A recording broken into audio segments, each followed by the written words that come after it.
Hello.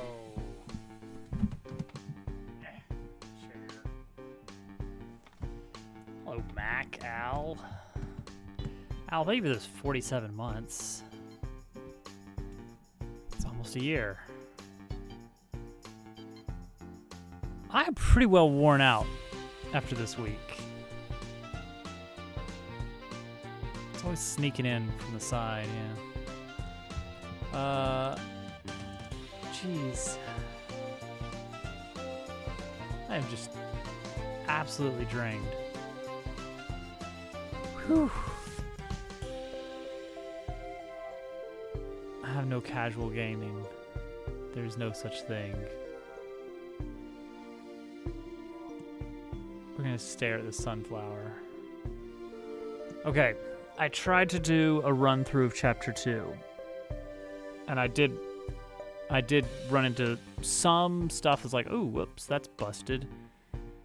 I would, Al.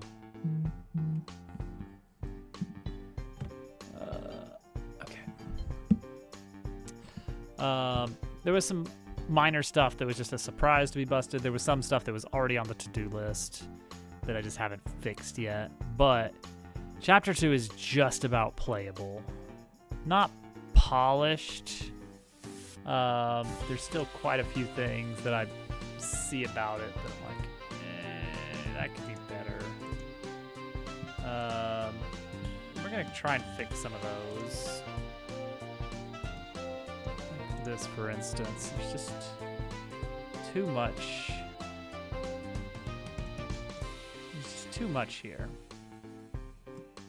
This is just too much.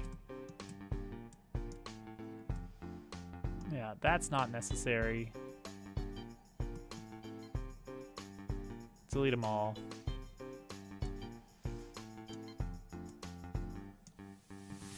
That's off screen.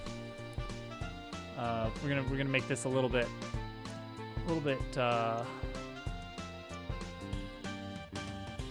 an easier scene to render and work with.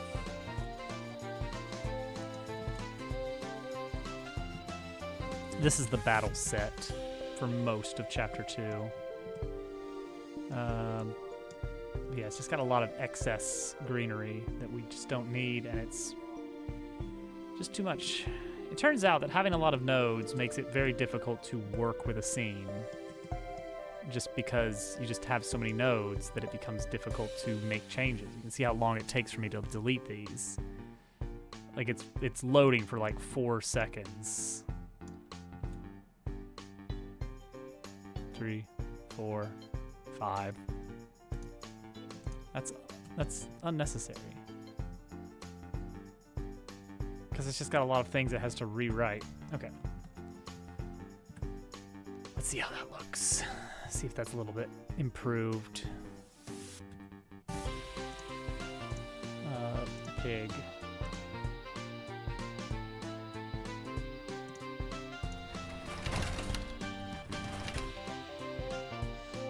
Still too much going on in the forefront here.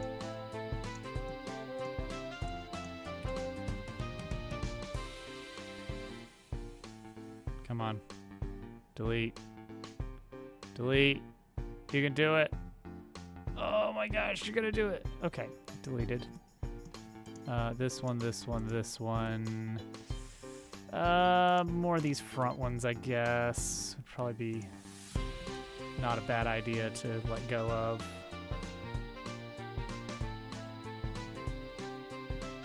So how is everybody? I figured out, well, I didn't figure out exactly what's going on with... Welcome in, Mariano. There we go, that looks a little bit better. You can actually see the ground, which is important, weirdly. So, Stream Dashboard has been really weird. And I am getting closer to figuring out what it is. It still is. I'm gonna see if chat properly scrolls tonight for me, because you guys may recall that I was having to open a new window just for chat because the dashboard was just really bugged out. it turns out that the issue I was seeing does not happen. Bot not connected. The red means bad. Red is bad. Okay, now it's connected. No, the dashboard was doing some really weird stuff with things being the wrong sizes.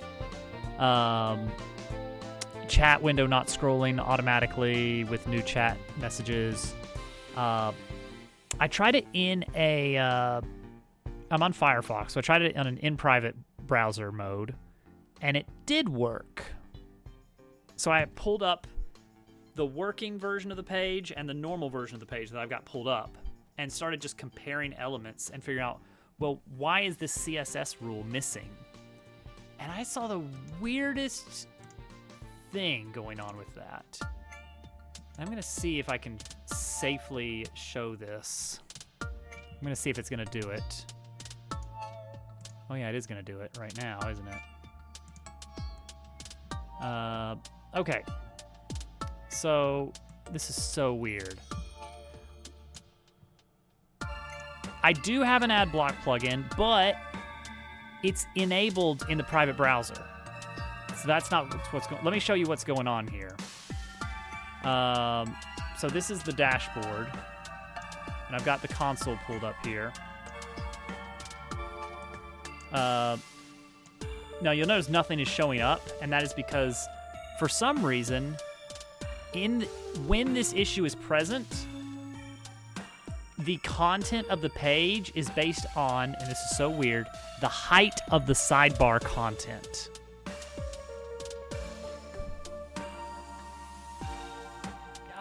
Don't ask me why. So I checked the differences on the CSS rules for the private browser versus the regular one, and here's what I noticed. Check this out. Sunlight main is where it was different. Red dot in the top corner, that one is sponsor block. Or some console errors, which, you know, it's Twitch. There's a lot of console errors. Sunlight main CSS. Note, I don't know if you can actually see this here. If I zoom in a bit. Whoop, nope. Here.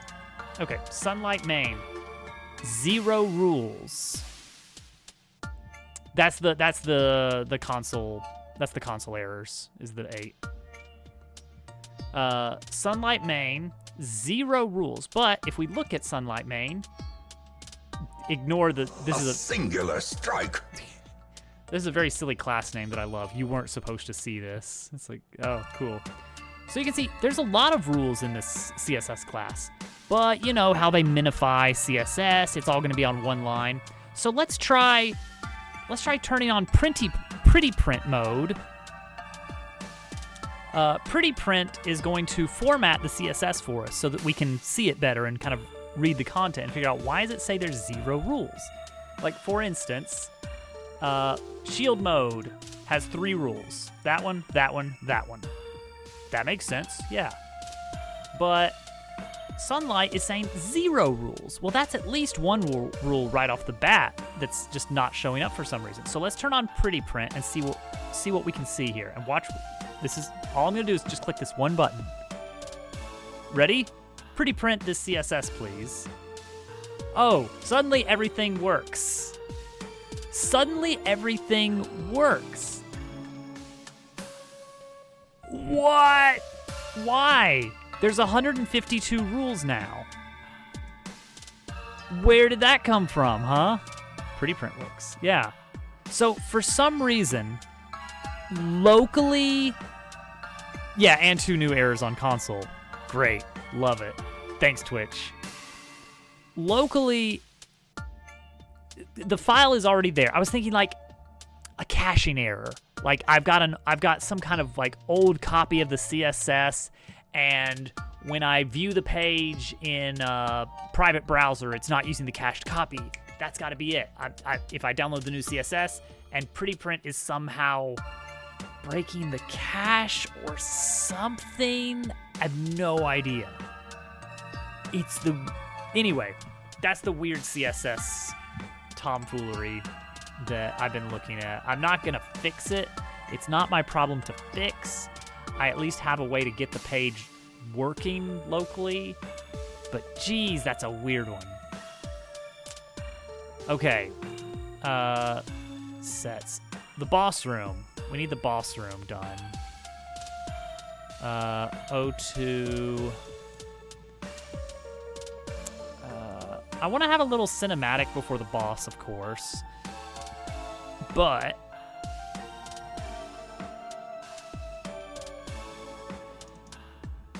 the problem is that this boss doesn't talk at all. Like, it's a plant.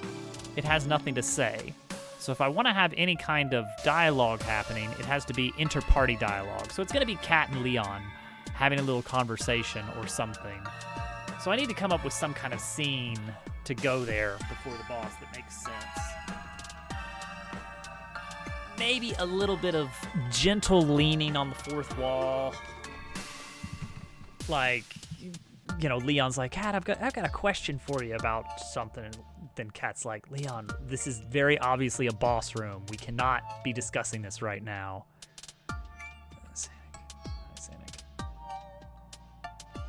You know, something gentle like that would be fine.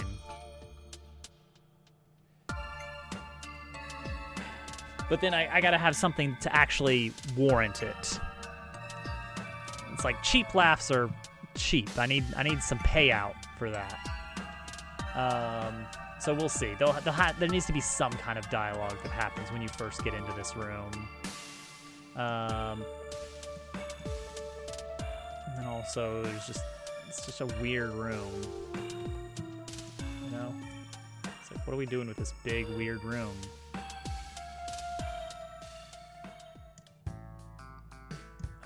It's going to properly go to the exit zone of Pre-Boss North. That is the south exit. Good. Camera control zone for here. We are going to do a camera control zone that covers, I mean, basically the entire area would be good. Megaton Hammer was good, actually. Camera target.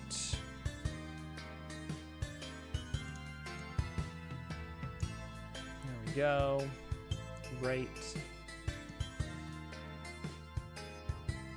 I need to include some kind of boundaries in this room as well. Barriers, yes. CSG box.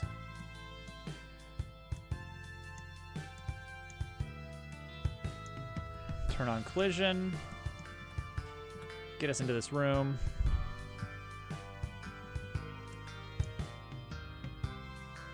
There we go.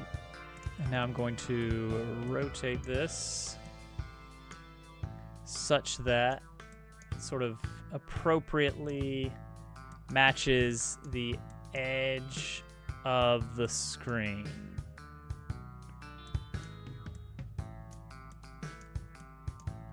Like that. So that's like, okay, yeah, you can't go any farther. Oh, see, that's not good, is it? Look at that. Huh. I never really considered this, but yeah. When you're at the edge of a screen, you have this issue with this being up-down. Like, I feel like up should send me here, right? Like this way for up, and this way for down, and then this way for up. But instead, this way is technically up because it is parallel to the camera's vanishing point. Do we want to fix that? Could that be something we fix? All right, we're gonna duplicate this barrier and invert its position and rotation. Oh, what? Oh, this is 7 meters off, huh? Okay. -7. +7. There we go. So now we got 2 edges of the screen for this silly room here. Camera target. Let's try shifting that up 1. Yeah, that gives us a little bit more. And then... No. I feel like that gives us way too long until we get to the right spot, doesn't it? Transitions. Let's move this south point like 2 meters up. That's better. Okay. So now if we disable the barrier visibility, yeah, now we got this whole little, zone that's just a silly little zone.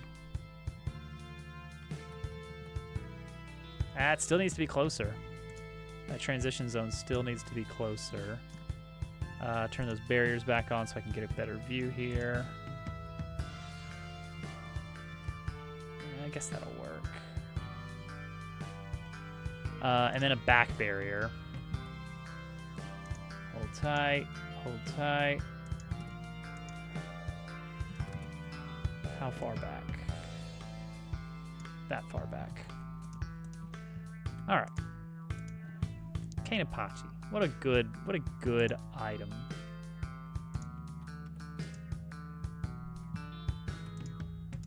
It turns things upside down. What more could you want? The sprite rotation. The sprite rotation is good, actually. All right. I think that's a good transition part right around there. Yeah. That's fine for this area. This is supposed to be an invisible... There's an invisible wall here just to keep you from going in the water. The water's not deep, but that makes it kind of weird. But the result is that I don't love this being there. Like, I'm fine with...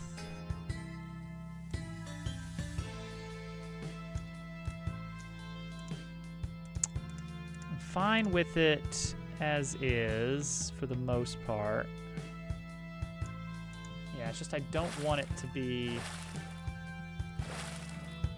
Yeah, I'm fine with there being sort of an invisible wall here, I guess, is what I'm getting at. Let's do this. Let's do this. Let's duplicate this. I've got ideas. I am cooking. That's what they say, guys. That's what they say.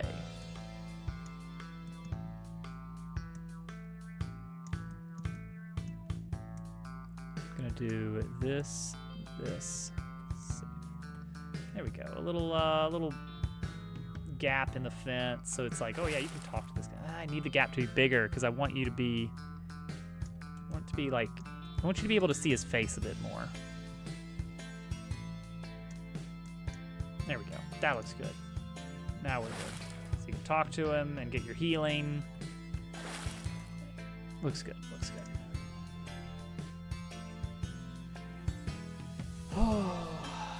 Hi everybody that came in for the last few minutes. Welcome in. I'm a little bit low energy tonight. It's been a very busy week for the Dobbses. Oh, and I have work tomorrow. Back to work, huh? Yeah. So this is an awkward zone. This big zone is awkward and weird, and I don't love it. Oh, yeah. I mean, all in all, it works out really well, having these little, this kind of 3D environment, 2D characters. Like, Paper Mario knew what they were doing. They figured out a good way to make a very interesting art style. And yeah, I'm lifting it wholesale. It's mine now. Okay, I think we should look at this whole the secret safe. It's you need it. It's in the final trial. It's part number 30 in Pikmin 1. You have to fight Emperor Bulblax. The thing about Pikmin 1 is, oh, jeez. Okay, let me go back to the Chapter 2 room. All right, so this only comes up when the camera is off, when the character is not centered with the camera. And that is that the up-down axis, you're moving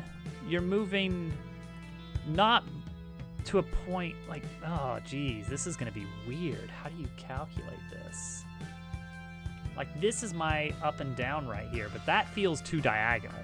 When you're in the center of the screen, it's perfect. But when you're over here, ooh, that's not, I don't love that. But it's such a rare situation. Do we want to spend time breaking something with this?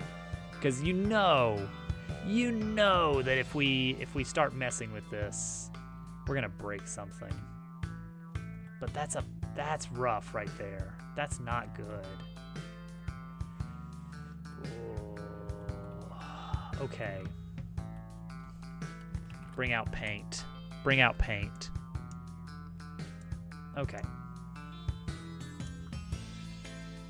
So we have a 3D environment, right? A 3D environment.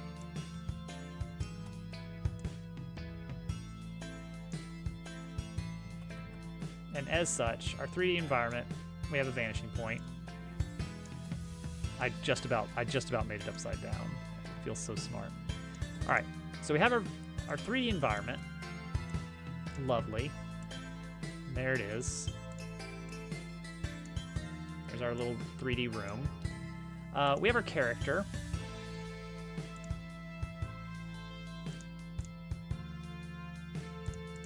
Our character is here. And they can move left to right or up and down. Who's Jabu Jabu? Yeah, he's a big fish. He's a giant fish. He is the third dungeon. Yeah, the waterfall area. So ideally, when the character is being moved around, if you go up and down, or left and right, it should follow a pretty intuitive grid. But unfortunately, it is following, this might be the intuitive grid. This is the up and down axis that it's using for when you press up and down. But that's not a great effect, because that means that when our little character is moving up and down and they're over here, when I press up, they're going to the left, it looks like, just on the screen. But I want them to move here. I want them to do this when I press up. I understand why it's doing this. That is the true direction of up, well, back. But I feel like it should be doing this. And this sort of situation doesn't come up very often, because 95% of the time, when I move to the right side of a room, the camera is following me anyway. But yeah, I feel like we need to make a change so that the actual line it follows is this.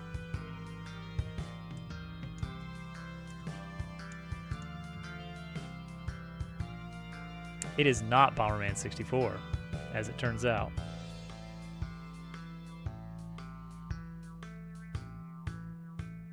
That's not Bomberman 64 at all.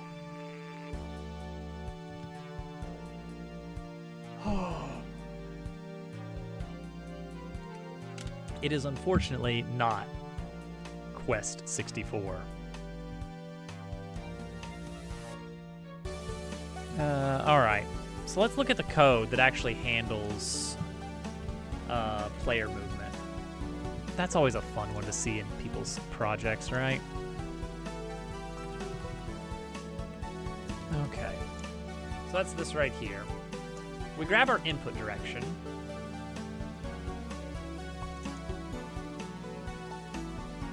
And we just set our velocity accordingly. That makes sense. How is it that we can adjust it to this? You know it. it's not Star Fox. There it is. The one, the only, the broken, but still loved Space Station Silicon Valley. So if we... Is it as simple as just move away from camera? No, it's not, is it? Can I not just open another copy of Paint? Is that allowed, Microsoft? It is allowed. Okay, good. Okay, let's look at this in a top-down view. Here is our room.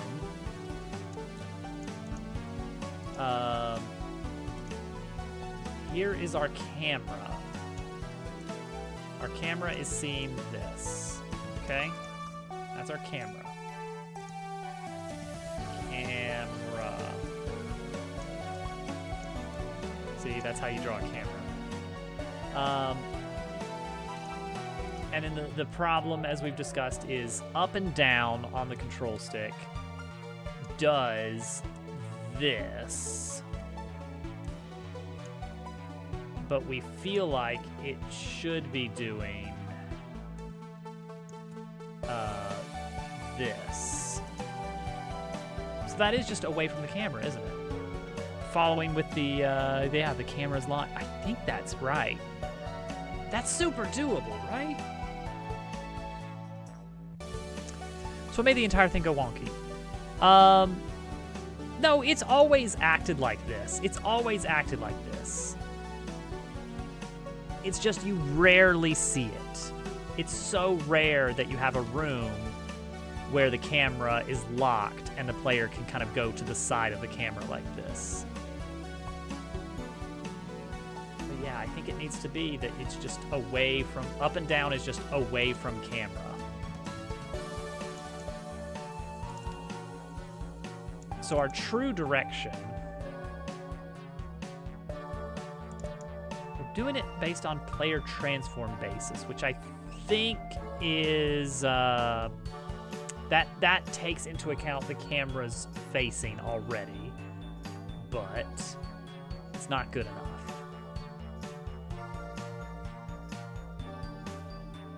I need to angle it more. Because right now it is following the red line, which is saying angle according to the camera, but we need to change it. We need to change it so that instead of it following the red line, which is this grid oriented to the camera, okay, that's all well and good, but what we truly want is it to be this radial system. This spider web, almost.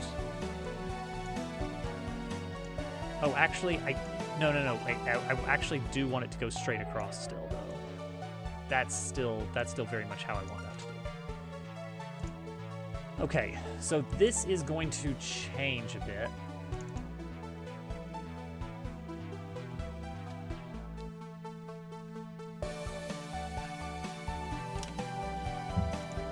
This is the only block of code that needs to change. Just this. So we also need to account for the fact that gosh, I'm actually warm. It's gonna get really cold tonight, though. It's gonna get really cold tonight. I need to account for the fact that the camera may not be aligned with the standard axis here. This could be rotated, so we need to be ready for that. That is where player transform comes in, I believe. That's where this was already handling things. So let's see. This is going to be getting a weird axis here. This is going to be quite weird. So I need to do this before I rotate, or do I just get a straight up vector? So I have a directional vector such as up, and then I need to transform that to something this sort of diagonal. So I'm going to be rotating it by a certain amount. that could be one way of thinking of it. If we are right in line with the camera, then that's easy. If we are off to the side of the camera, it's not. How do we describe side of the camera, though? Is this just kind of a do-it-to-taste kind of business, or can I mathematically calculate this? I could probably get close enough. Do we need to unproject it? How do I determine its offset, I guess?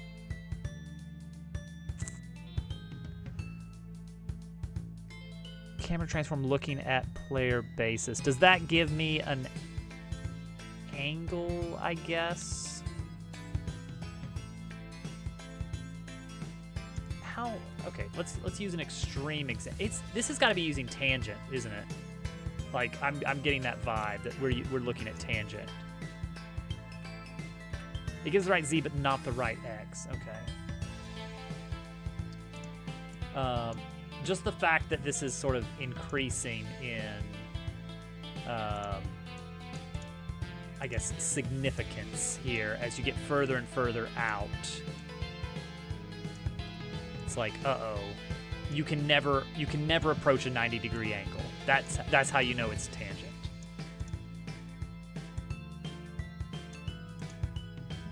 Yeah, we'll probably have to do them separately. And normally, that would be fairly straightforward, like one uses sine, one uses cosine, but we're actually going to be handling the two axes different. Yeah. So here, the idea, I think it's an arctan, right? It's like, in bird's eye view here, I can... If I can detect how far away I am horizontally from the camera based on the camera's axis, you know, I'm standing over here. Then I've got my X and I've got my distance from the camera, Y. From there I can calculate... What? What am I doing? The angle offset for back and forward inputs. But yeah, this is silly. I'm basically going to be getting a modified direction.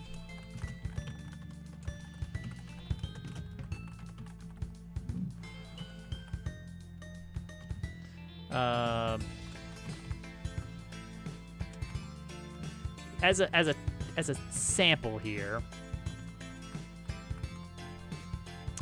if I just said 10 degrees here, and then do this based on the modified direction, then you can see I'm kind of just barely, let's go 30 degrees. You can see now I'm kind of going diagonal when I go left to right or up to down. I'm just sort of pivoting. That's not the right way to do this, though, unfortunately.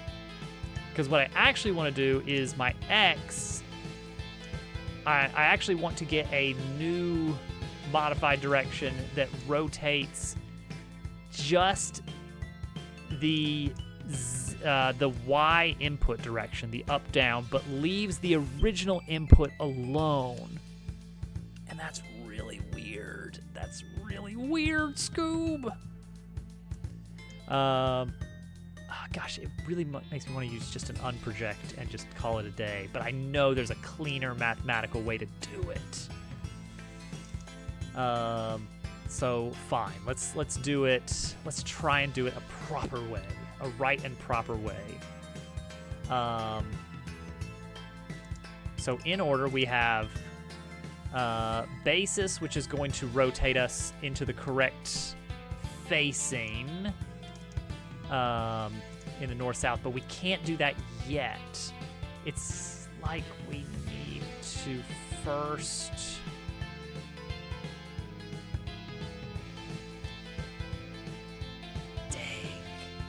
Dang. That one little extra bit of, the camera angle can be different. That's what's really annoying me here. That's what's really throwing a wrench into the plans. This is such a minor thing. Do I even want to spend 30 minutes on this? Can my brain deal with this right now after a week of Christmas? There's so many other things we could be working on.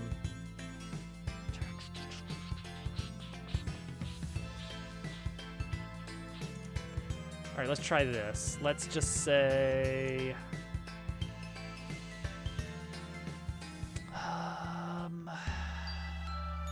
so you would say horizontal velocity versus... Is there a word for the third dimension? Like, you got is there an analogous word for horizontal and vertical for a third dimension? For third spatial dimension. Horizontal, vertical, and... is it transverse? Paper robot, let's go! Hang on. Horizontal, vertical, and oblique? What is oblique? I'm seeing that in the autocomplete. No, it's not. I'm gonna say, and third, horizontal, vertical, third dimension. Ah, here we go. English language stack exchange. Perfect. Yes. What is it called? There is no co-hyponym. You'll need to use an alternative name. Dang. Ordinates. Ugh. All right. We're going to make our own.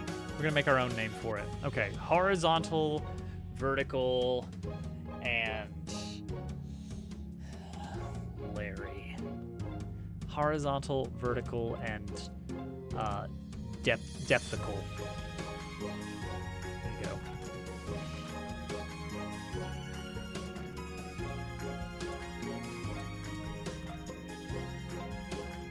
All right, so we have the horizontal input already, and that's our input direction.x.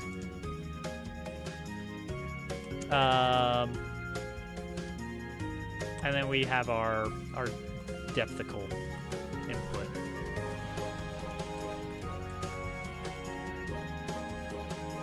So we can very easily translate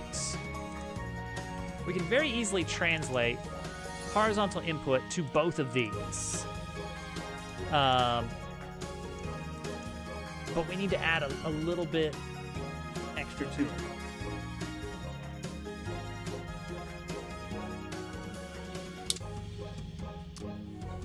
Is that the way it would be? Look at rotation?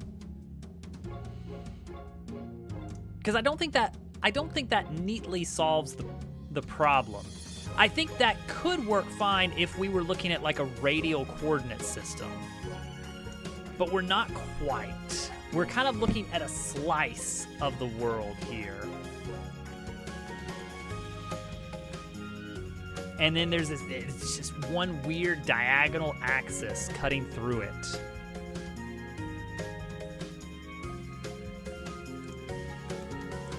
Because this is working fine until you get up to the edge of the screen, in which case it works all right, but it's not intuitive. If I were just picking up this game and I noticed that it's going this way, I'd be like, why is it? Oh, right, because that's technically backwards. That's technically away from the camera. And this is just in line with the edge of the screen. But I think you should move in line with the edge of the screen, even though mathematically it's wrong. I think we want to be mathematically wrong here. I wish I had like 2 more hours of sleep that I could be operating on right now. Okay, so the horizontal input is fine. Now, here's a question. For the old way of doing things, which is the blue lines here. In the blue line system, can we take the horizontal and vertical inputs and add them up? Imagine if you will, that the camera, let's get out some scratch paper here.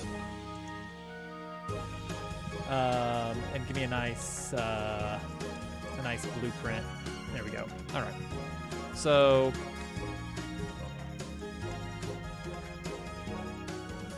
let's take our room here. And also our camera.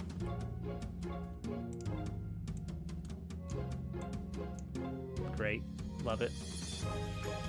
All right, there's our camera icon. We all love it. And so let's say we've got our camera looking at here.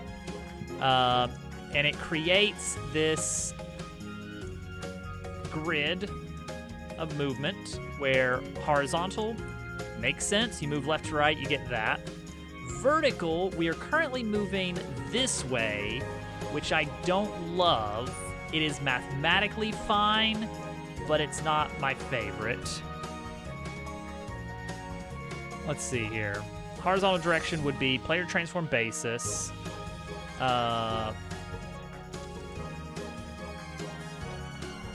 Vector 3, input direction, just that, yep. Vertical direction would be just that. Again, we're using the player, wait, then we're using looking at, okay. I want to see what that is, because I'm not familiar as much with the looking at, oh, and I got to cut these semicolons out because GD script. Gosh, I wish I was on C#. Let's see what this gives us. I was going horizontal depthical, but I like H and V. H and V is fine. You know, I kind of miss depthical. So let's do this. Okay. So this is what I was about to posit is, can we calculate these individually and then just add them? And that looks like exactly what we've got going on here, so I'm assuming that is correct. What are we complaining about? Camera. I need to grab that from the camera handler.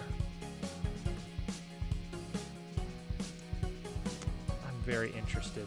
And then for now, temporarily, let's leave this as is, just so I want to see. Yeah, that's fine. I want to see what this does here. -1. And then 0. Yep, okay, good. Vertical direction. This is the big one. Vertical direction. 0. Still get... Oh. Whoa. We get some serious numbers here. Okay, I'm willing to try it.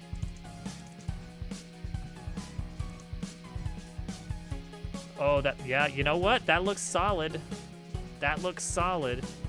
Now the big test is...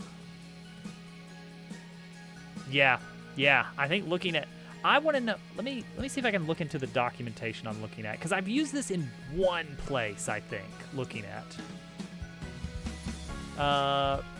Copy of the transform rotated so that forward axis points towards target position. Oh, geez. It's too many words and not enough pictures.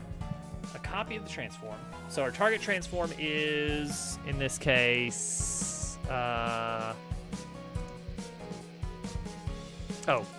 camera transform. Okay, so our camera transform, our camera rotation. Take the way our camera is looking, which is straight ahead. Return a copy of it rotated so that forward Z points at target. Okay, yep, got it. Oh, that would be... Does that get weird? I'm not even going to try and think about it. Yeah, camera transform, it's just a copy. It's just a copy of it. As close to the up vector as possible. Okay, so it does try to maintain up.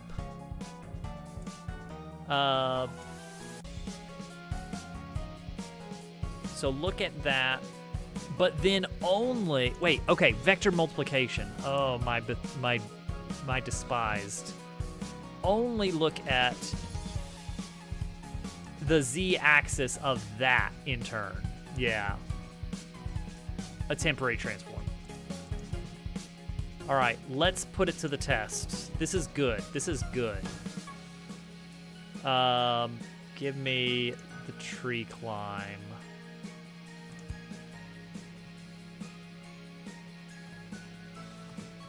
Okay, this still works fine. And we don't typically have to deal with rotated camera when also at a weird axis. But if we did, what would that look like? So let's jump back over to the boss room. But now with a rotated camera. Nope, it handles it like a pro. It visually you can't even tell any difference here, but I've rotated the camera 20 degrees while in this room. No, I like that. That's good, Mariano. That works really well. Okay, and the one that you could barely see it in was this one. Oh, geez. No, that is. Oh, wait, no. Wait, where are we going? Where are we going? Hang on. Where are we going?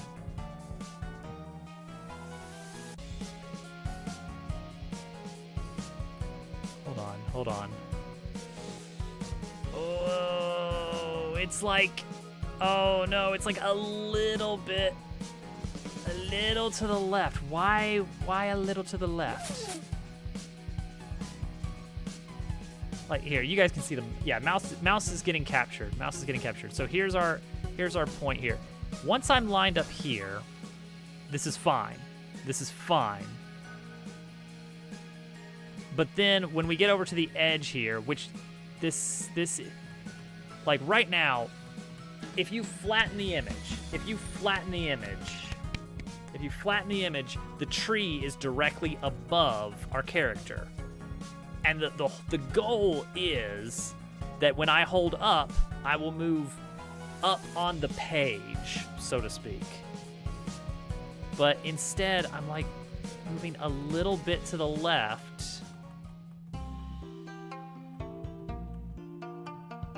Now, hang on, is that happening? Go slow-mo here.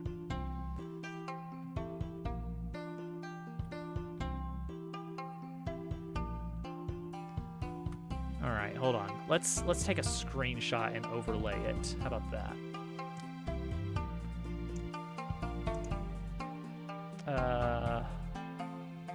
Not you. You. Screenshot here. Cat, if you were just like not here, that would be like super great. I can't get rid of you, huh?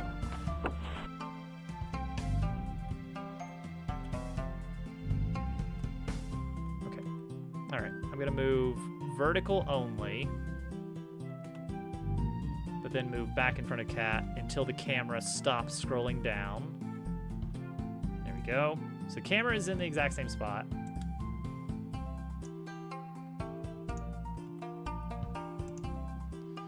Now let's overlay these and determine, is this lined up? Actually, it might be. It might be lined up until the camera starts moving. Because, like, if you just look at the wheels, that looks pretty good. Agent Under Fire was okay. It was a decent game. But yeah, that's not great. Dang it.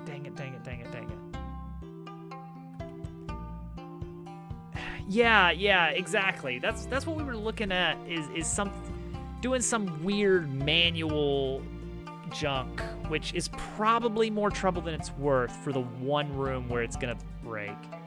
I'm gonna put this on the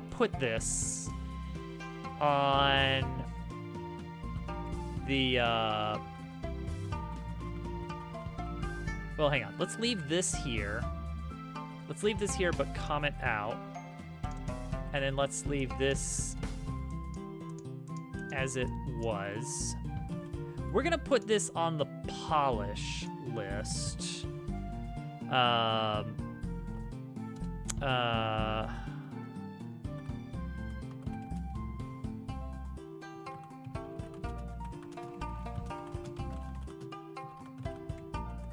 The Polish list, haha. I would hate to do that, but like, I want to I want to believe that there is some unified method that would make it so that right here, when I press the button, he will move this way when I press up. Despite the fact that he is the center of the camera is like over here. And so he wants to move, in the original code, he wants to move this way. Which you can see why that makes sense. When I press up, he wants to move that way because that is the up axis. It makes sense, but I want him to move this way.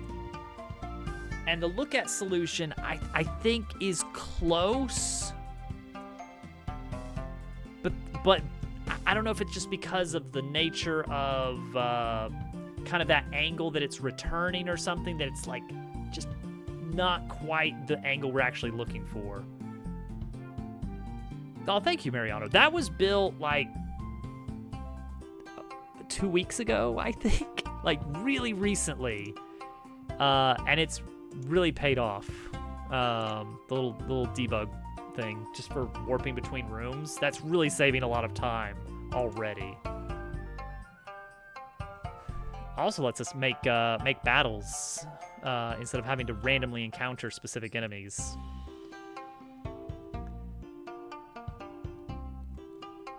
Har har har har. Germ Dove, I thought you burned that book.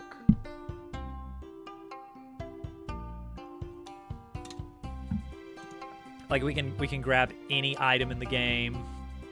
We can fight any enemy in the game. Whoops. Uh-oh. What's that gonna do? We win! We had no fight, and so we win. There were no enemies left. That is a victory, unfortunately. That counts as a win. Okay, let's ignore that. Oh no. Oh no, we accidentally made Undertale. The thing is that every once in a while, humanity just accidentally reinvents Undertale. Okay, summon is fine. I'm not gonna do consume a minion after all. I think it would be nice if the big boss had one more attack.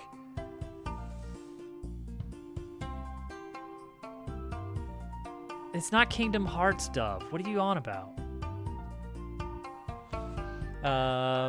Okay. The power station still needs a lot of sprucing up.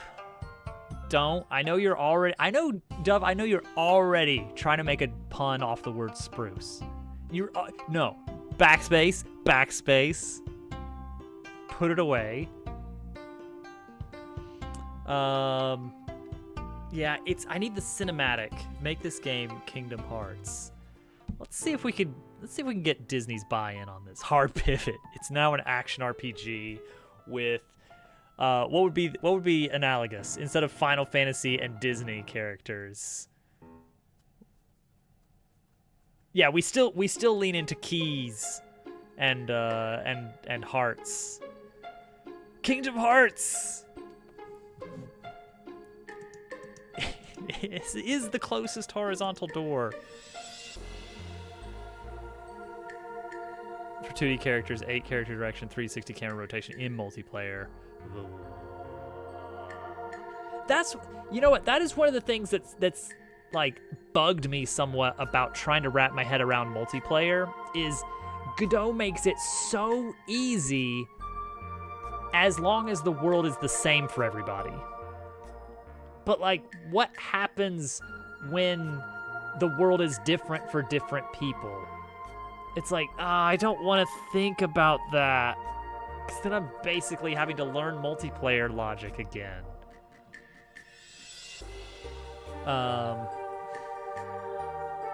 Yeah. It's like, yeah, it's, I don't know. I guess in that case you would just, I guess you just wouldn't sync the rotation of the character. You just say that property is not synchronized. Can you do? I assume you can do that. And then just have each individual client calculate it. City in the Sky. That was a weird one. That was a weird dungeon. Twilight Princess tried to make inhabited dungeons a thing. Like, I can think of at least 2 dungeons in that one game. They tried to have, this is a dungeon, but people are still there. They're still there. There he is. The Uku people, I think is what it was. Okay. There's a lot of cinematics still left at the start of Chapter 2 dungeon. Save points. Let's start doing some of these smaller items that I know we can knock out. Save points. Let me pull open our big map. Scratch Chapter 2 map. This did end up becoming 3 areas, as a matter of fact. This is gone. We did not do this room. This is still this is a mess, but it's, I know what it looks like. From Oracle of Seasons and Ages to Breath of the Wild. Oracle of Seasons, that was like early 2000s? Mid 2000s?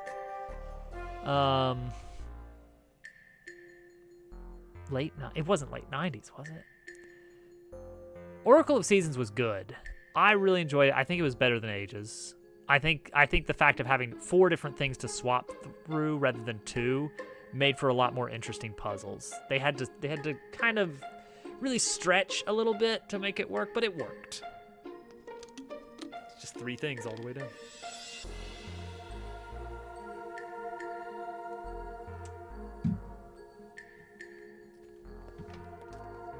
Also, our Dungeons & Dragons game this morning. Dungeon Great Joy. Every sewer is stinky and contain nothing of value. I mean, I could have told you that. Yeah, and they were good. They were good. I really liked the underground segments. Like, Oracle of Seasons did a lot, I feel like. It was really impressive how much it was able to do. Wait, was Seasons where Kane Apache came from? I think Oracle of Seasons is where Kane Apache was.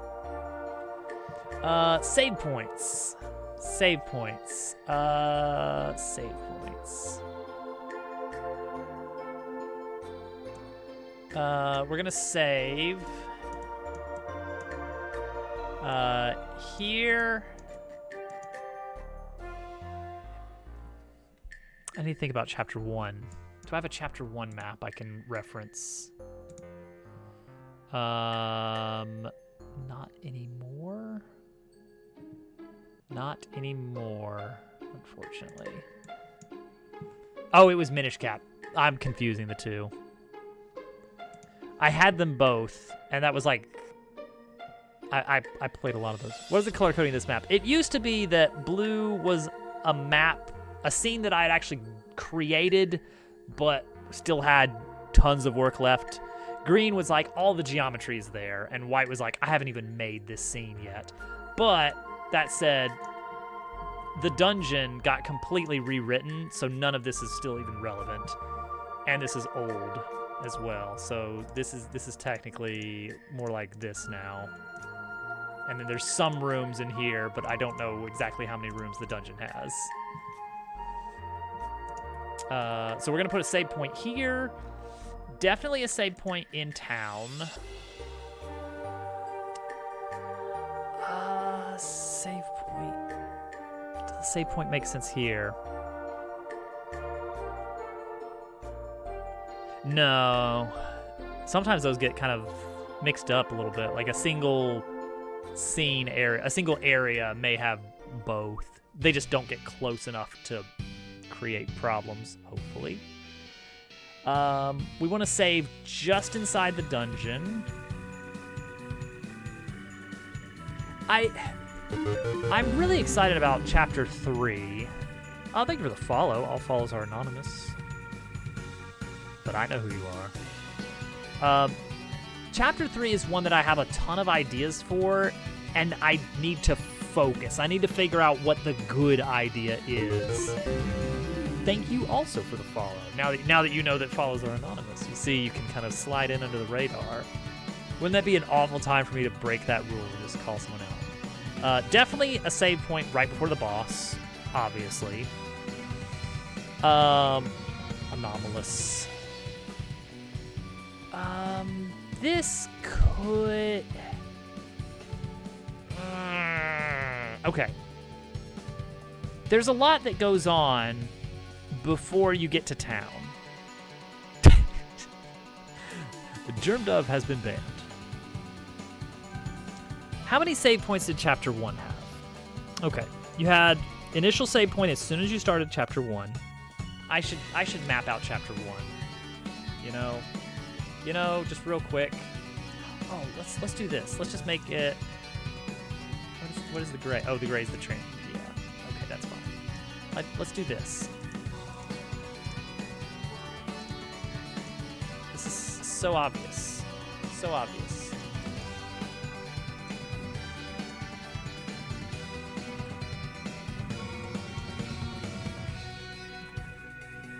Let's just map out chapter. Let's just map it out. Room A, Room B, little secret. Room C, Frogtown, D, E, E2 for the minigame. Room F with the river running down the middle. That needs to be smaller. We got a lot of rooms left. F2, G with the river running down the middle. Cave. Oh, don't forget the waterfall room. H, I is the climb. J is the lily pad room. K is the lily pad ride. Cinematic and mini boss leads you back to the other side of the river. That connects.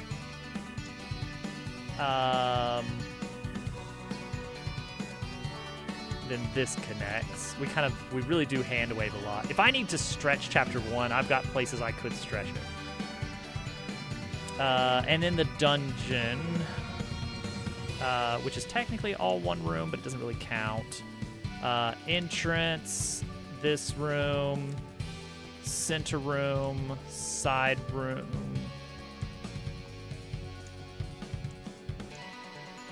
This room, that room, this room, and then boss room. Ooh, chapter 1 big? Ugh. Okay.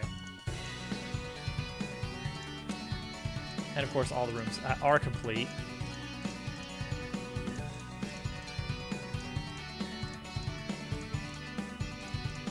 Spoilers for chapter 1 if you're planning on playing it, by the way. Call that out. All right. Now, save points for chapter 1. We have initial. As soon as you get to Frogtown, there's a save point. You got a save point right outside the dungeon, across the river. You got a save point as you start the cave. Got a save point before the boss here. Yeah, I think that's it. I don't know what the joke is because I don't know who that is. I'm assuming it's someone well known. I'm sure the joke is really funny.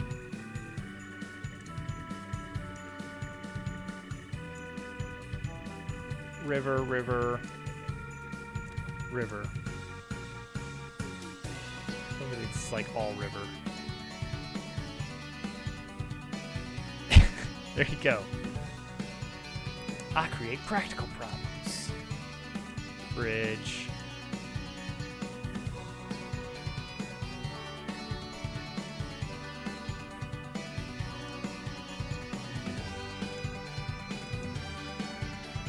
And this is more like a dirt path area, right? So, gotta do that. Only take... see, now that is that's a fun idea, but it would be huge. Oh my gosh, my computer would struggle.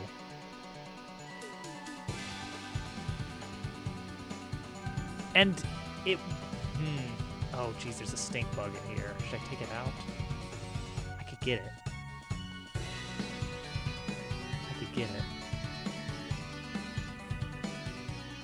It's buzzing around. Now's my chance. If you have one shot, what am I gonna hit him with? The Switch 2 box. No. The dog. No. Is it still there? Oh, I've lost. The trail's gone cold. I hesitated. He stopped flittering around. Chapter 2 has a lot of stuff with like overhead canopy leaves just for the shadow, and I don't have them actually set to only cast a shadow. They do actually render, even though they're always off camera, which is stupid, but it's never mattered. But that kind of stuff would come up. Okay, 5 checkpoints is appropriate. Okay, the pacing of the checkpoints is important to consider here. Here, you get one because it's town. That makes sense. In the dungeon, you get one at the start and one at the end, right before the boss. Yeah, that makes sense. This is like, you're far from town, and you're going into a dungeon and a mid-boss. That's... I guess... Alright, let's look at this. Here is the path. Am I counting the save point in the tutorial part of Chapter 1? Tutorial part of Chapter 1. I think this is it. I don't think there is really any... Unless I'm missing something. The very first treasure chest. That's not in Chapter 1. That's before Chapter 1. Okay, Chapter 1's layout is extremely linear, though it wraps around a little bit. It is this. And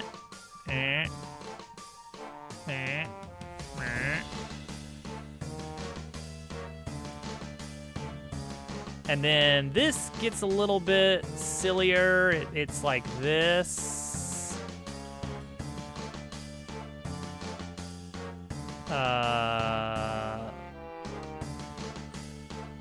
Oh gosh, yeah, that is in fact the minimum path for the dungeon. But the save points are fairly lined up with kind of the length of each section. Chapter 2. Chapter 2 is going to be this. Wait, no. It's this. There's some wiggling around in here, solving a puzzle. Here.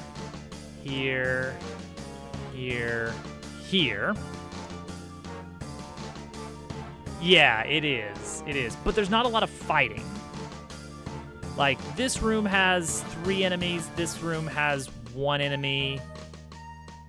And in this room, I guess you could end up fighting 2 enemies. I wouldn't mind adding a 3rd, but currently there's not. So it's not a ton of fights. It's more of a platforming and puzzling segment. Chapter 1, there's barely any fights, but it's meant to be a lot more tutorial-y. Like, oh, you're on an adventure, I'm gonna go easy on you. Then after the save point, it's a little bit of RPG shenanigans of hey, figure out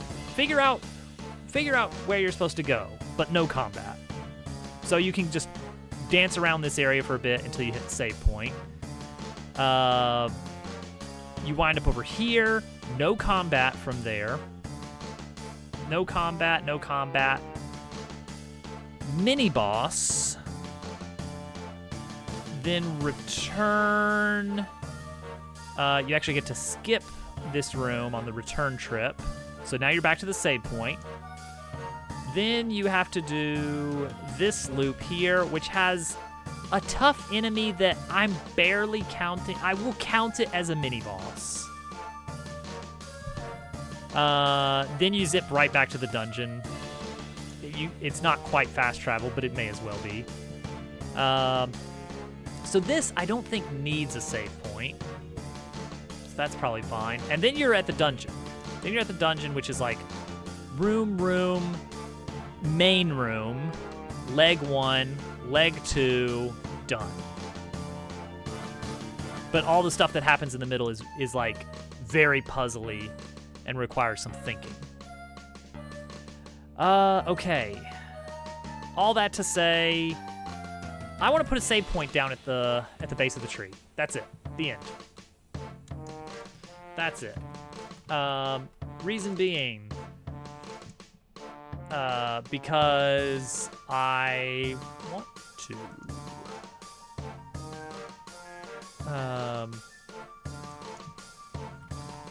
I just think it would give the player a little bit more peace of mind.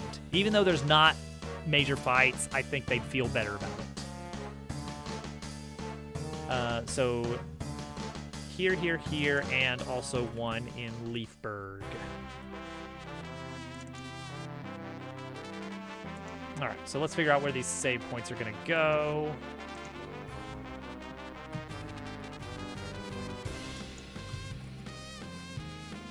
Okay, intro. It's really just one fight right now for this. I might stretch this area out a bit.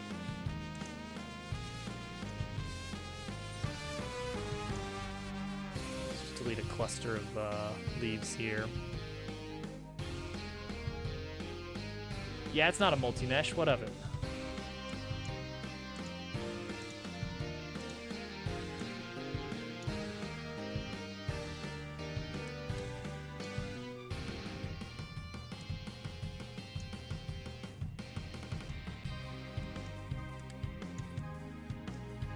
Okay, that's fine for that one. Lower tree zone. Around here would probably be good. Oh shoot, I did make this its own scene for some reason, and I regret it. I regret it every moment of my life.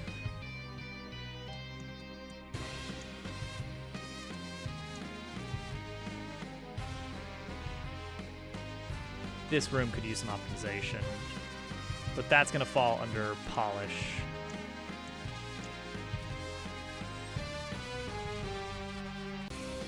I could simplify this mesh, I'm sure, just to get a little bit better performance overall.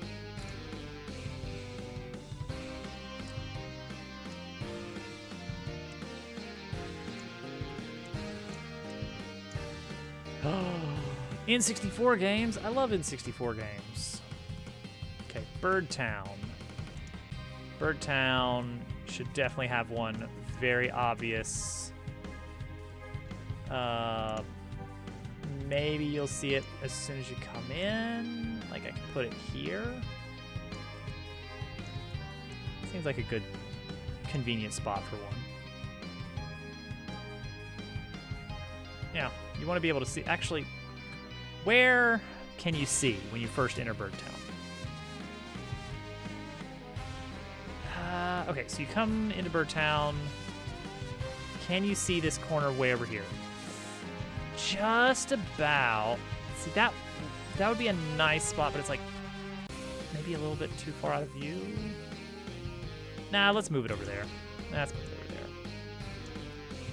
A little exploration before you actually get to the save point is not a bad thing. You'd be like, oh, yay, there's a save point, yay. And I'm in a town. I can stock up on all sorts of cool items. Golly gee. And then power station entrance. Yeah. This room is going to need some serious work. This room has problems.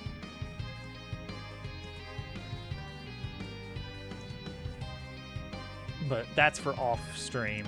I'm not going to make you guys watch that. All right, done. Room descriptions. That's just writing dialogue effectively. Same with enemy titles, music, battle sets looking good. Boss set. We're gonna make a boss set.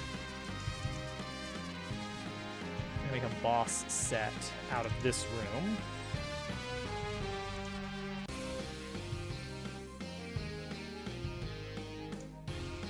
So the sets, these are these. They are little diorama sets that we use for battles.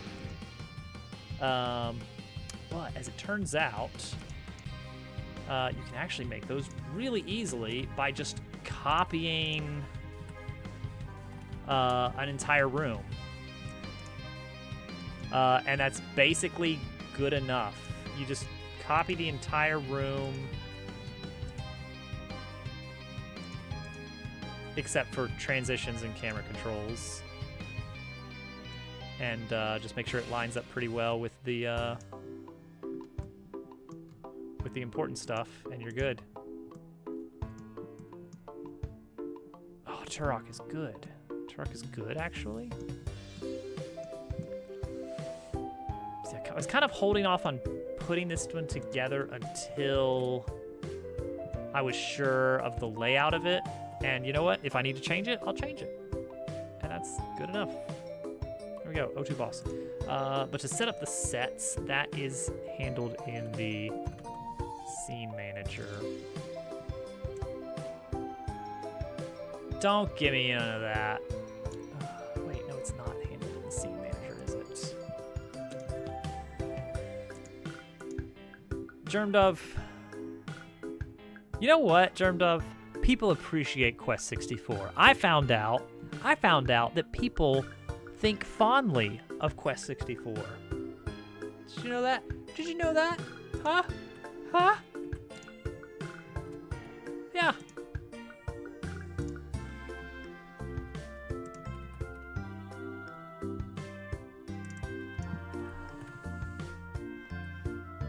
Mariano likes Quest 64, Germdove. Mariano likes Quest 64. People. Will the Birdtown store have Birdseed? No, I don't want to confuse the player. That's the difference between me and Paper Mario. You know what? In a lot of the Paper Mario games, not just the later ones, some of the early ones too, Paper Mario would typically make jokes not to the player, but play jokes strange fashion on the player. Strange fashion. Strange fashion, you say? I mean, that is true. That is true. But I mean, have you seen Paper Peach? Okay, does this work? I think this works. Good to see you, Mr. Mike. Yeah, it takes the last one that matches. So I think this will work. This is not actual regex. I mean, it's nothing close to regex. I'm just using like a really dumb wildcard system.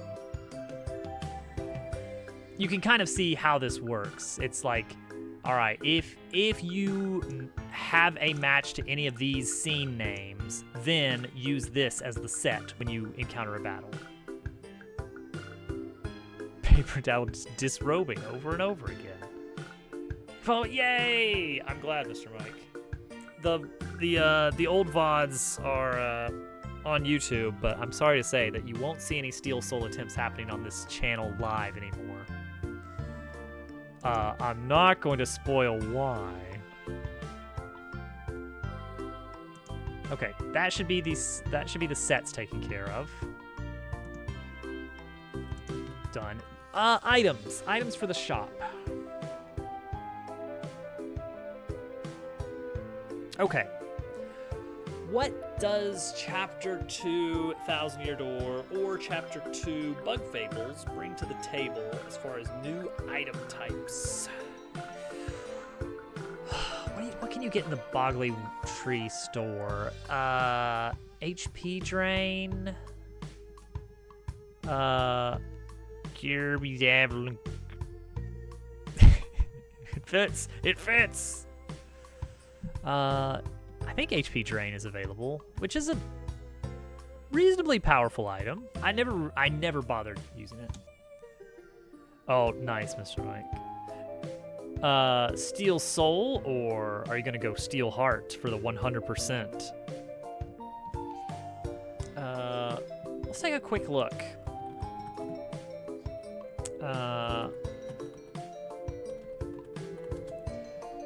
Shops in Paper Mario Thousand Year Door. Perfect.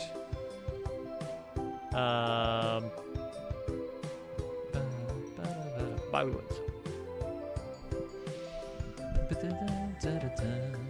Yay, HP Drain, Mini Mr. Mini, Mushroom and Honey Syrup. So you're still on tier 1 healing and energy, which makes sense. That's what we've got here too.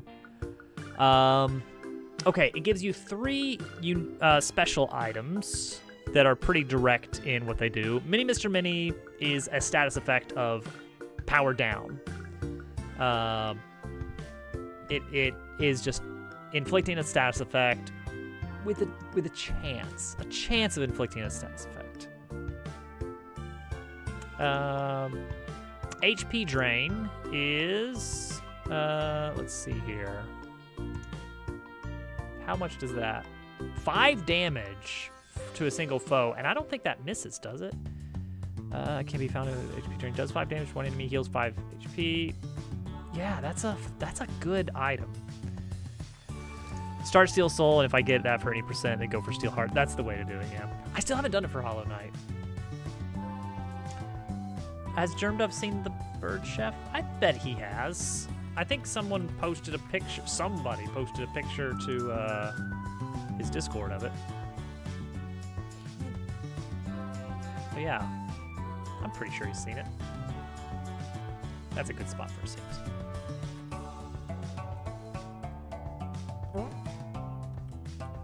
Ow. Oh, I made it so that falling here doesn't hurt you. Legally distinct Bird Chef. Legally distinct Bird Chef. I called him Stu. Because, you see, I wanted to see about working in a Craig Stew reference, and I was like, that is too niche. That's too niche.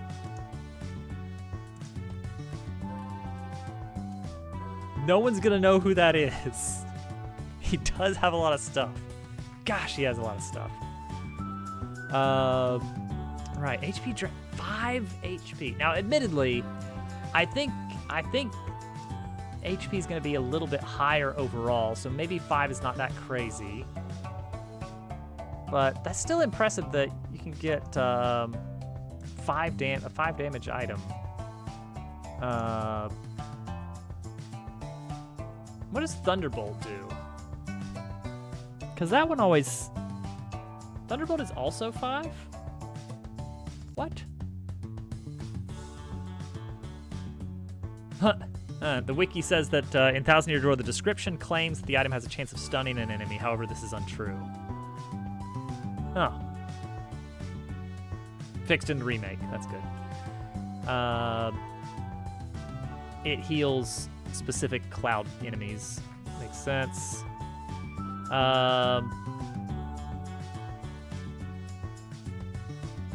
Heard a cough in the kids' room. It's all right.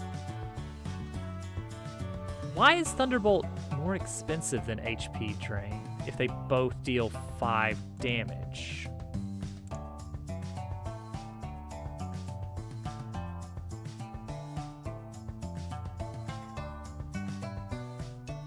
I guess because it's kind of in an out-of-the-way place. I'm gonna assume that's what it is.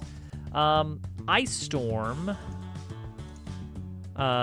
is 3 damage to all enemies and a chance of freeze.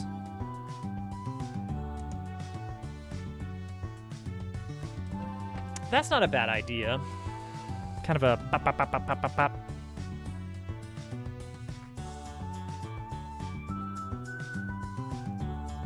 And weaker against... Yeah, that's true. Against enemies that have defense, it wouldn't be great. I guess it's reasonable Tennis ball is nice for dealing with lots of weak enemies because it's 2 damage across the board. No, he doesn't really have an obvious accent of any kind. The other item you can get in the Great Tree, Chapter 2, is Mystery. Which just gives you a random effect of a bunch of good items. And some of them are really good, but it's random, so you never know what you're gonna get.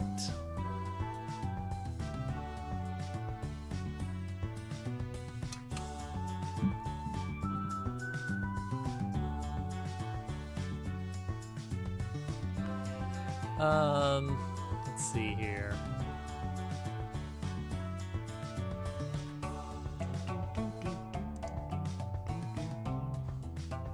Or more hits.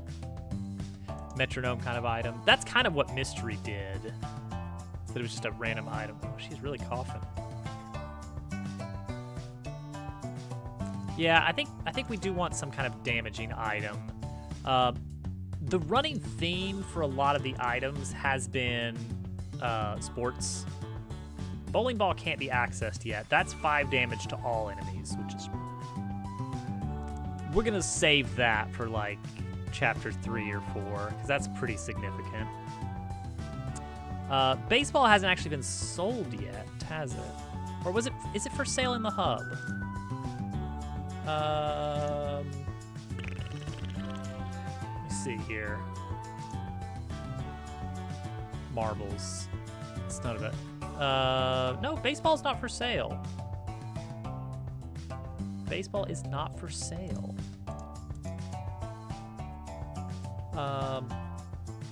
Could just pop the baseball in the shop. It's 5 damage. Baseball is 5 damage, single enemy, any enemy.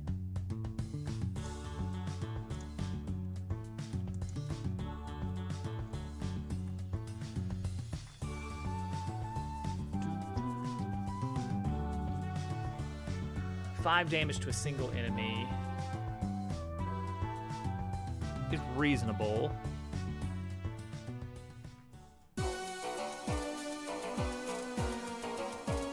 But yeah, I wouldn't mind some other item as well.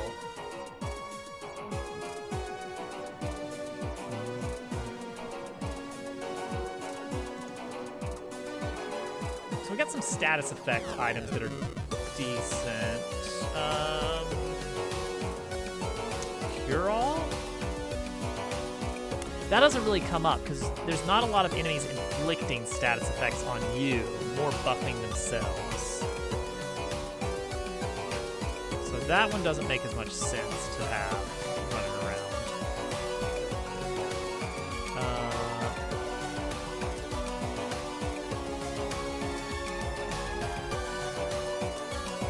Chop. But yeah, make that a baseball.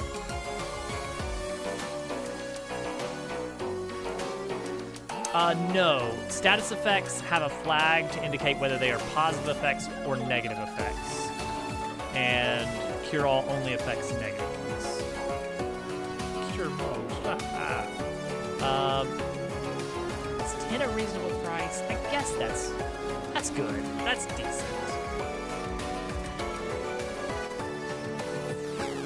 Like, you could, like, really load up on baseballs and just go nuts with them, but...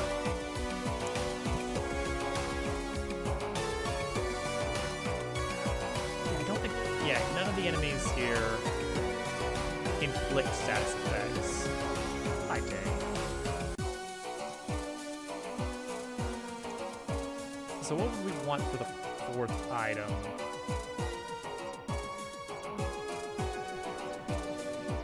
In the shop. Going into battle that I need your strongest potions. What does... Let me see the Bug Fable Merchants. Chapter 2 is Golden Hills. Who sells things in Golden Hills? You? settlement. Items. Golden Emporium. Pretty standard stuff.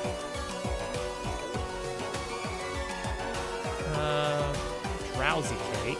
Sleep Bomb.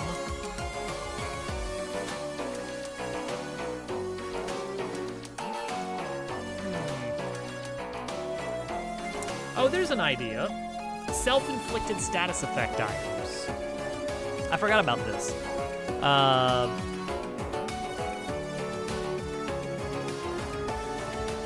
Yeah, an item that is a pretty good heal for when you get it. Oh, nice name. Little Toadette got a triangle. Raw, please just punch about that. An item that gives you like pretty good healing, but makes you drowsy.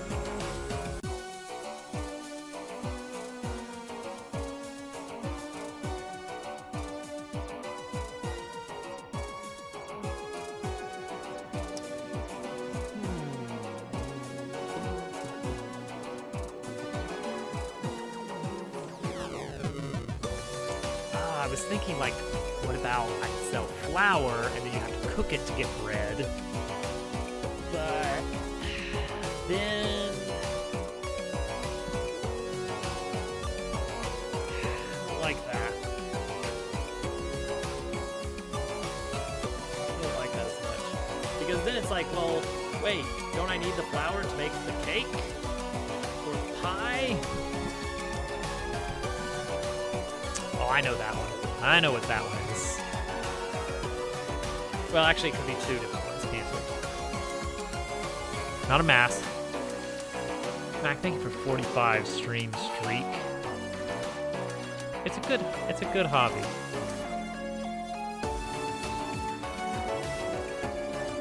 Never played a Zelda game. They're good. I like them. Personal opinion, I think they're good.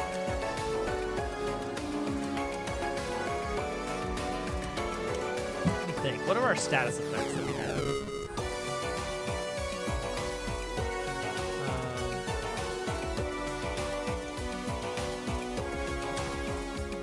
What could be like you have an item and it's good, but what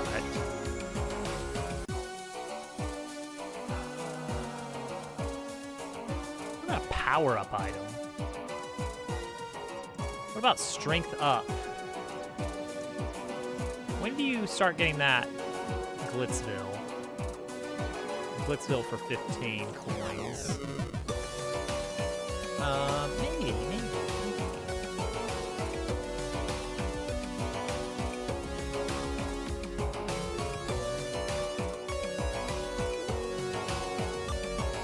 Extra strength is scary, right?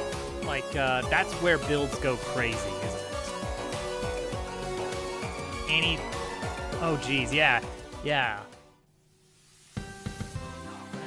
that could be fun. There is a module you get fairly early in the game.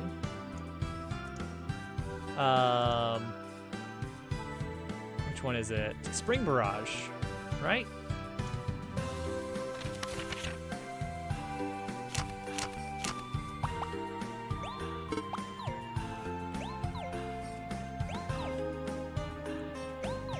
Spring Barrage, I guess I should give myself some more module slots to work with. Spring Barrage is 2 energy points.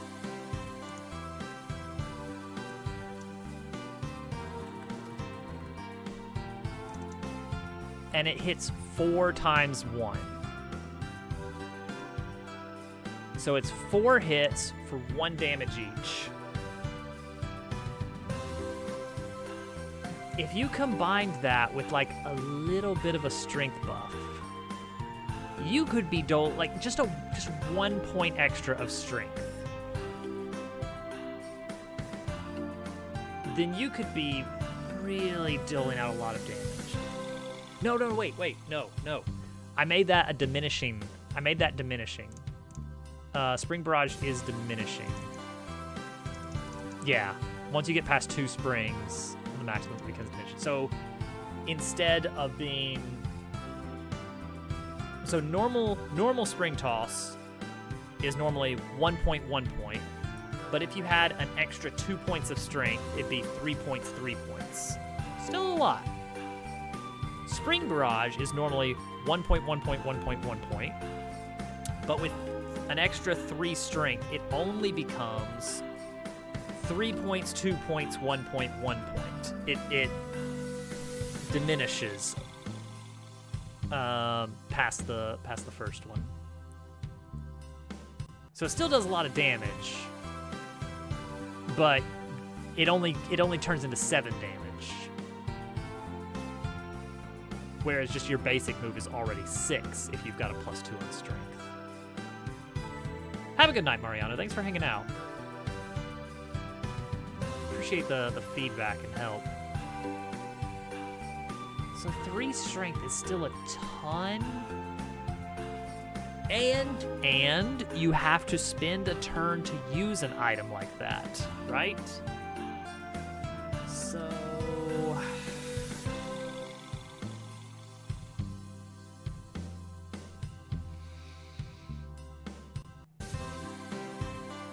that seems balanced. If you have to spend a turn, you're missing out on 2 damage. And you have to use a resource. You've got to maintain that item slot. You have to spend the coins to get the item. All that for an additional 4 damage off of your normal attack. And that's, of course, assuming you even land the attack, which you probably will. So you deal 4 extra damage, but you lose out on 2. So net... your turn, instead of dealing like 4 damage over the course of the turn, you manage to get it to 6 damage, maybe 7 if you're really going nuts. That feels balanced. I don't think that's a problem.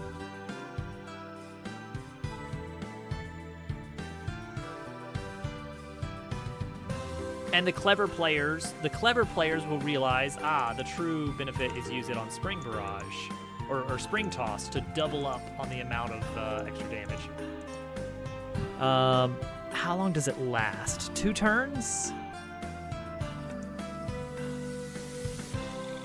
Is it too early to get this kind of item?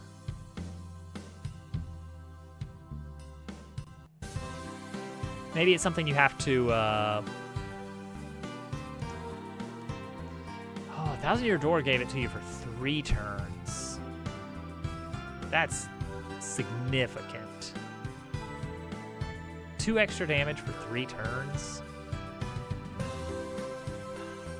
It wasn't a cheap item though. So you'd have Partner in front. Partner uses the item on Dabble. Dabble gets the extra 4 damage, but the first turn is only a net 2. Second turn, Dabble gets it again. This time it's a free extra 4 damage, so using that has already netted you 6 additional damage off the normal strategy. And then it's 10 damage by the 3rd turn. That feels really powerful, but since hard mode is going to buff enemies' HP significantly, I guess that's... feels like it's too soon. Might be too soon. Hi, Dooku. Thank you for the Pib party. We're just trying to figure out what item to use to kind of fill out Leafberg's shopping district. It's Chu new.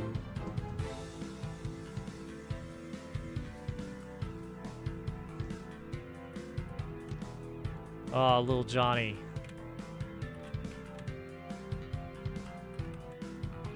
Are you playing Factorio?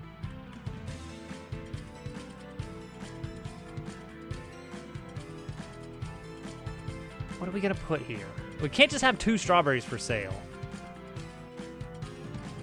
It's status effect feels like a good, like some kind of status effect item. Whether sleep? Sleep? You know, Sleepy Sheep is available in town from Charlieton.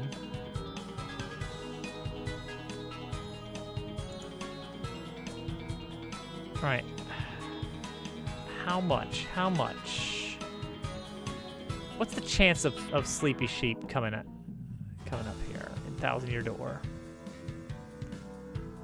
What's the effect here?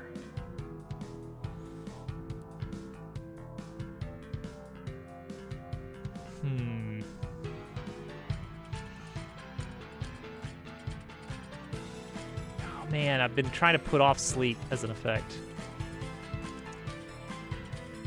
Good, you should.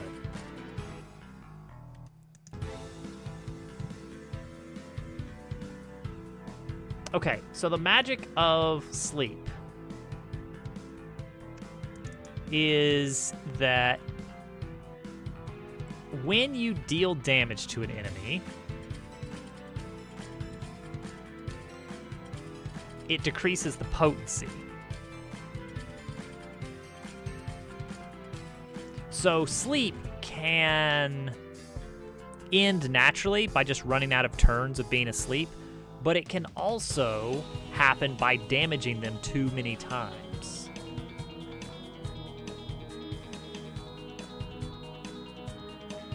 It's aggregated, so hitting them for 1 damage twice only counts as 1 hit. I love Bit Crush sound effects.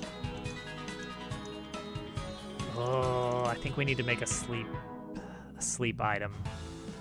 Sleep is fairly powerful, though, especially if we want to do this across the whole board.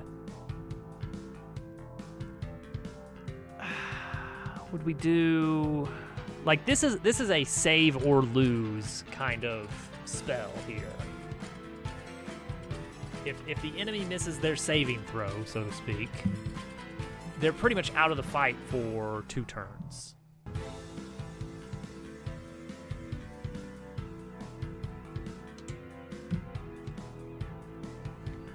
Let's make bosses immune. I think bosses will have some immunity to sleep, yeah. I think we actually need to consider that now. Just 1 point of immunity. Maybe make sleep a 2 coin flip effect, so that normally you have a 75% chance of it landing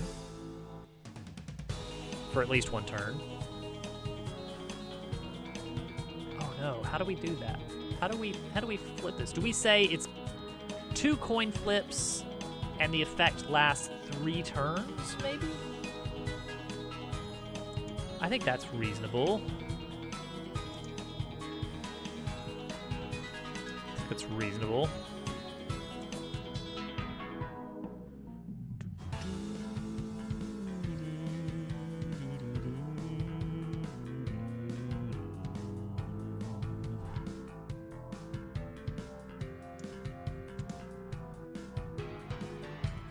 More susceptible. More susceptibility. Ooh. I haven't built it, but it's not out of the question that I could say that certain enemies get a coin added on. Yeah, for status effects specifically. Currently, I have a system where I can specify that enemies reduce damage from attacks with certain traits, such as attacks with a trait of downward are not as effective against Hard Hat Pickles. Yeah, and then Cat can give you a hit on certain status effects. Right now, you can't deal a lot of status effects. The only one you can't deal any status effects at this point in the game. You only take on status effects. But sleep is something that has been built in. Enemies have animations for it. All right, what's our sleep item? Let's do it. Let's just do it. What's our sleep item? Get all these red lines off of this map. Open icons. Where's my icons? Oh, it's not in my recent. I have to actually dig it up.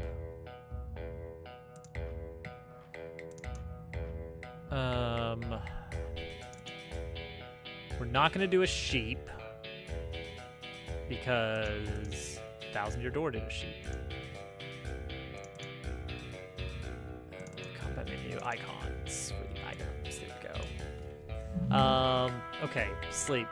Sawing logs, counting sheep, other euphemisms for sleep. Hit the hay. Catch some Z's.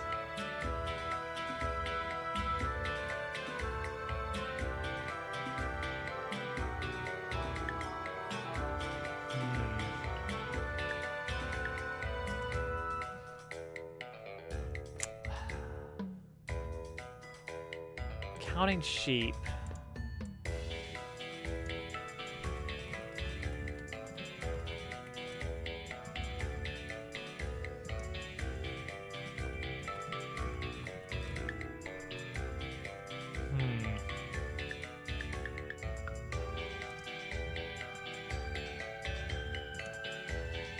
Yeah, 40 winks. Gnosis. It's like, what are things that make them fall asleep? There's that stink bug again. Where'd he go? Still over there, somewhere. What's something that makes you fall asleep? Sleep dart. That actually is what Bug Fables uses. Or something similar to that. They've got some kind of dart status effect. A puff of sleep gas. A very comfortable pillow. A nightcap. Wait, a nightcap, but it's a mushroom. Get it?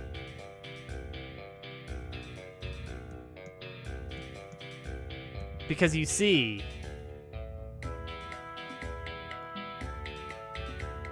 oh, here we go. This is it. It's a mushroom. We call it a nightcap.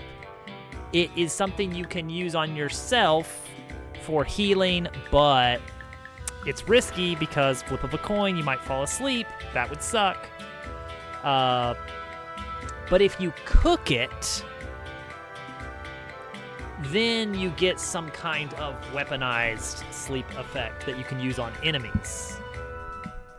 Okay, we're getting somewhere. We're getting somewhere with this. Ha! There it is. That's what we needed. Sleepy time tea. Aww. Wait. What's up? Okay. In the same way that like a word that ends with ty for sleep, you know, like, but like mediocrity, insanity. What do we got for sleep? Comfort tea. No. But that's the pun name. That's the pun name if there is such a word. I'm looking directly at the light bulb. That's not good for my eyes.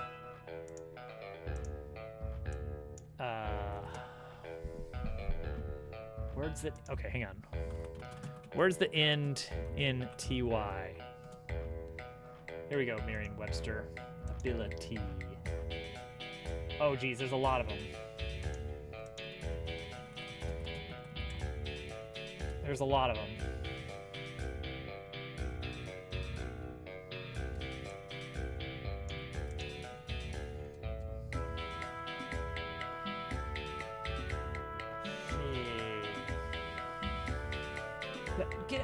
Get out of my Google results, AI.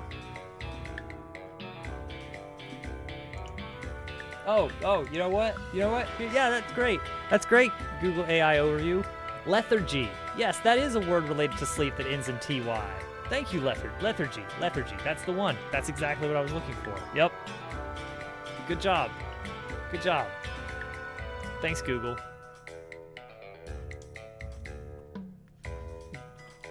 The T is silent. Lethargy. Drowsy. Sleep tea. Maybe it's just gonna be sleepy time tea. It's the obvious one, isn't it? Weird tea. All right, a nightcap, but like, you know, like a little stocking cap.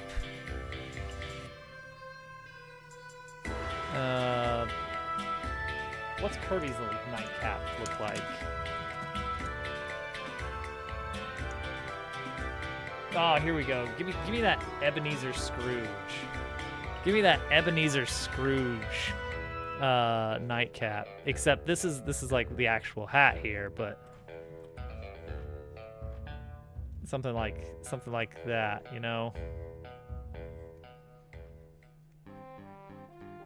All right, so there's our traditional like sleeping nightcap, but we're gonna turn it into a mushroom somehow.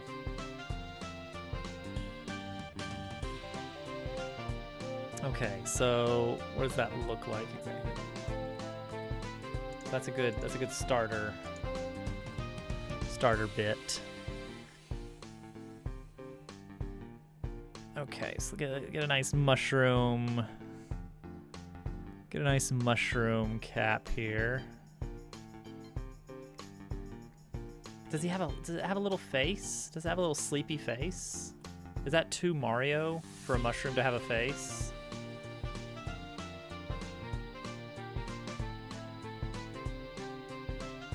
Inactivity. I do have stop effect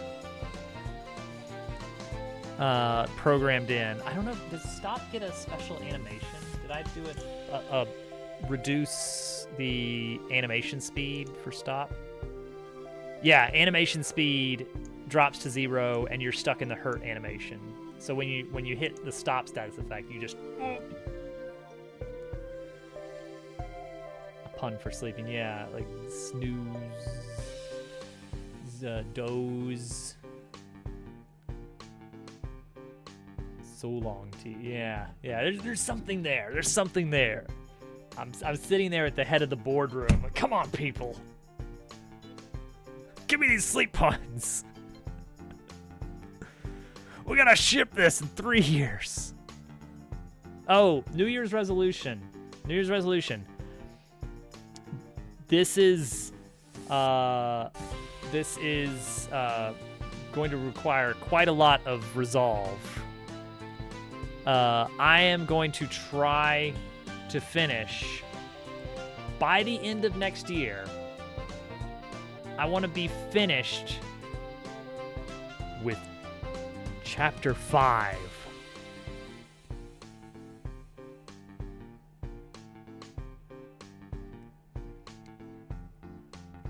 Which is a lot.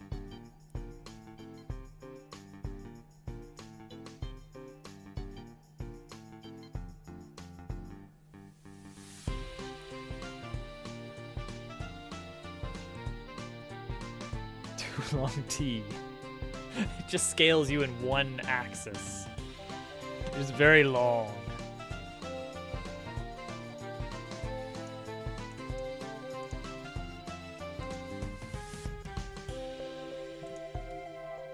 Whoops, no. Grow by 2 pixels. Yeah. All right, kind of this yellowish, this sad yellowish undergreen oolong tea. Oh, speaking of cows, I've been playing a little bit of Mario Kart World. Let's drop that one. Lil Toadette is definitely in a diarrhea humor mode at the moment. and it's like, oh my goodness, she's being just like GQ. They have such similar humor. And then I'm like, however, in like a couple years, she will be beyond it, and GQ will be exactly where he is today. So, whatever, it's fine. I haven't even gotten to play much on my own. Mostly, I'm just watching little Toadette do free roaming. She loves the free roam. Like, I was not sold on it for like, oh, I want to just roam around and drive in the world and, I don't know, hit question marks on the road. But like for her, that's like the perfect mode because she doesn't want to get into a race and lose. And she likes just like, oh, I'm gonna drive over here now. I feel like driving over here now. Look, I'm doing a jump. Yeah. They got it. Yeah. Incredible. Kind of like this, but like darker. Too dark. I think it's vaguely like this. Woodier. And then this would want to be kind of darker too. Yeah, that's probably it. And then this can just be a nice little puffball on the end. It's a nice little puffball, a little bit lighter. There we go. There's our nightcap. Oh, a sleepy moon on it. Or does the moon get reserved for what it turns into, perhaps?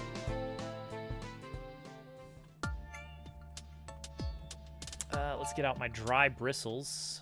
I love my dry bristles brush. Gosh, I've used this so much. This dry bristles brush has gotten so much mileage.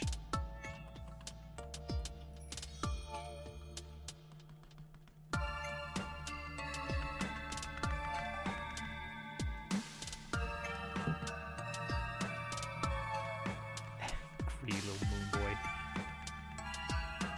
Greedy little moon dog. What's going on here? Oh, that's this, isn't it? Or this, yeah.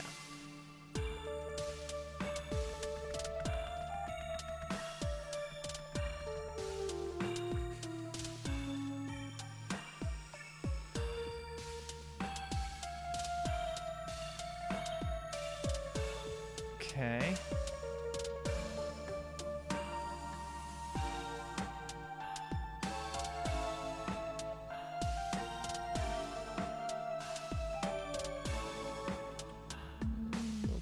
There we go. That was good. And then a little highlight. Can we get a little highlight?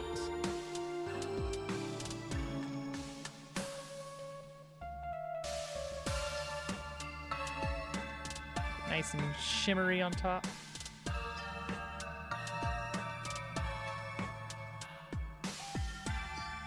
Come on, stop beeping at me. Oh, it turned off. Well, hey, Liari. There's gotta be something. There's gotta be some way to work a dog into it. Alright, there's our nightcap for now. Okay, so you cook it up, and what do you get? Thank you for the Posy party, Mac. Posy ate 8 turkey pepperonis the other day, and a half a bowl of noodles, and like a dozen raspberries.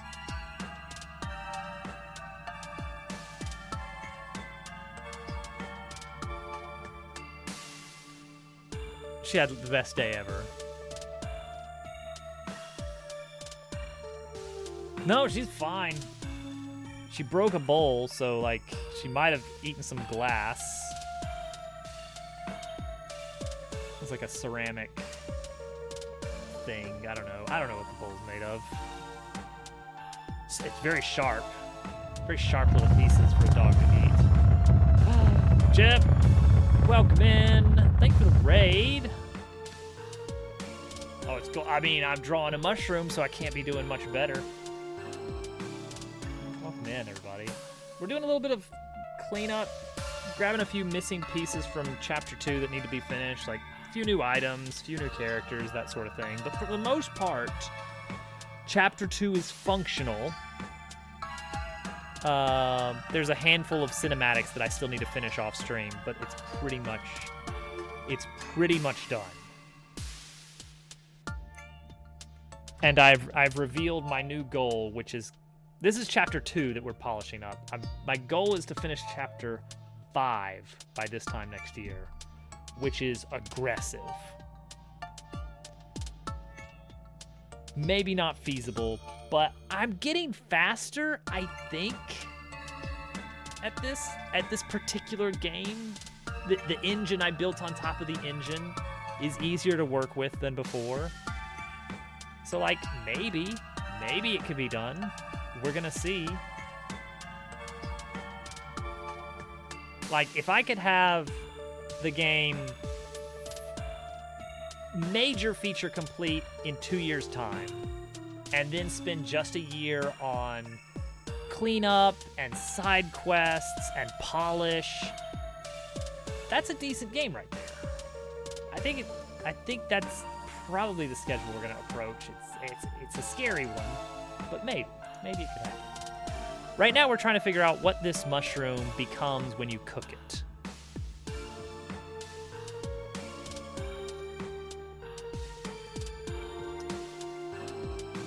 Oh, Liari, thank you for the 15 streak. That's almost a year. No, it doesn't work as well.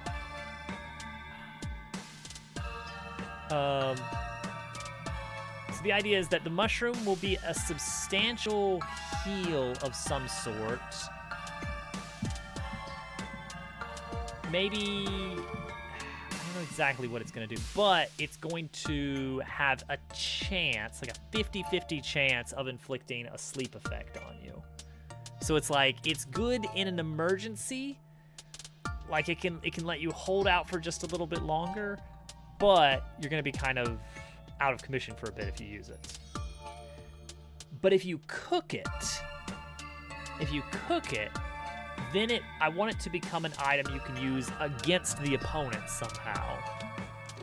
And I don't know exactly what that looks like. Like, what does it become? What's our funny thing? Tea has been suggested, sleepy time tea.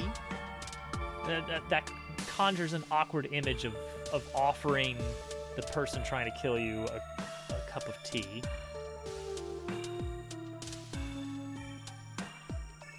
Maybe this works.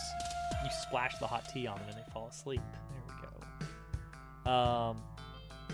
But yeah, being able to use the sleep against the enemy would be a very powerful item to have. And the nice thing is there's this sort of discovery. It's a big T. That's where you're going. It's this discovery of like, hey, a new item I've never seen before. I wonder what happens if I cook it. And then you wind up with this new item. You're like, oh, look what I found. That's useful. Like, hey, look at me. I got a Mom, look at me. I'm playing the video game, Ma. That's the idea. Mushroom. You cook a mushroom, and what do you get? Another day older and deeper in debt.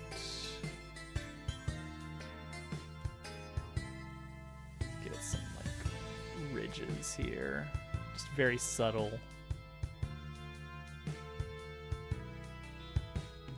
Barely noticeable. Yeah, like sleeping gas.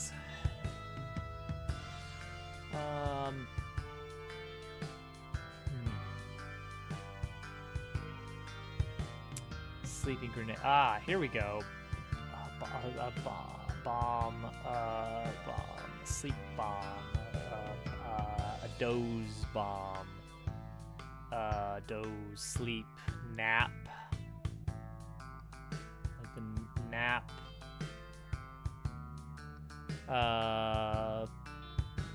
40 winks. Bath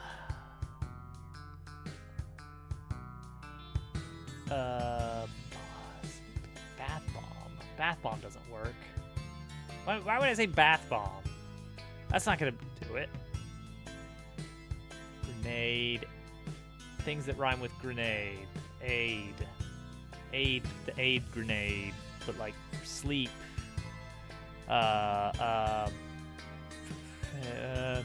Fade. Paid. No, this isn't gonna work. I'm trying to mash words together to get the right pun for this item to work. For anybody who doesn't know, this is my game, by the way. For everybody coming over with Chip, this is what we're working on. It's a good game. It's really cool. It's got birds. It's got robots. This little guy's jamming out. This little guy is having a blast. We're gonna channel his energy while we try to come up with the name of an item that makes an enemy fall asleep. Concussion grenade.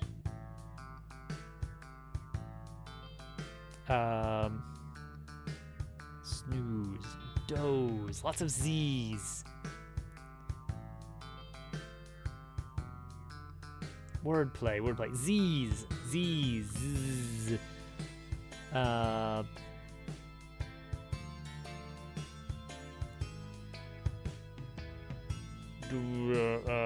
Knockout.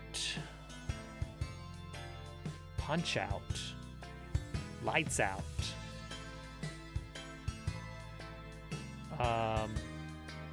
Catnap, catnip. Oh, there's something there. Something there.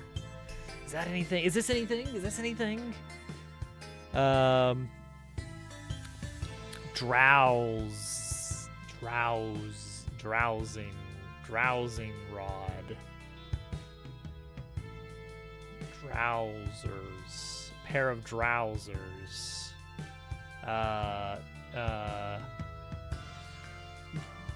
Chloroform. It got a little dark. Gun. Sleep gun.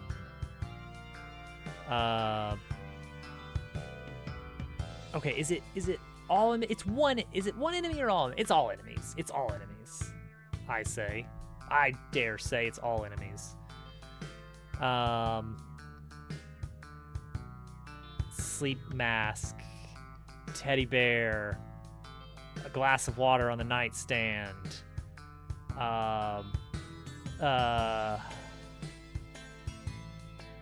Daydream.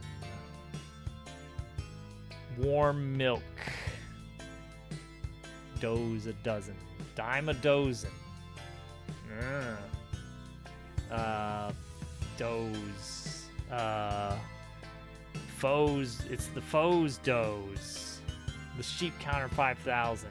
Sheep counting is such a good one, and I would jump on it instantly, but I so desperately want to avoid anything where people would say, that's lifted out of Paper Mario. Like, no, this is my game that is heavily inspired by Paper Mario, but I'm doing everything in my power to make sure it is not just Paper Mario. It's got so much stuff going on that's so interesting and different, and I want people to see the differences. I want to pull in the Paper Mario crowd. They're like, look, do you remember the good Paper Marios? I made a good Paper Mario. Remember those back in the days of the GameCube? Well, I'm bringing it back. But then I want to shut down the people that are going to say this is just a carbon copy of Paper Mario by making pretty much everything beyond the surface level interesting and different in unique ways. In conclusion, I can't use sheep. That was quite a soapbox.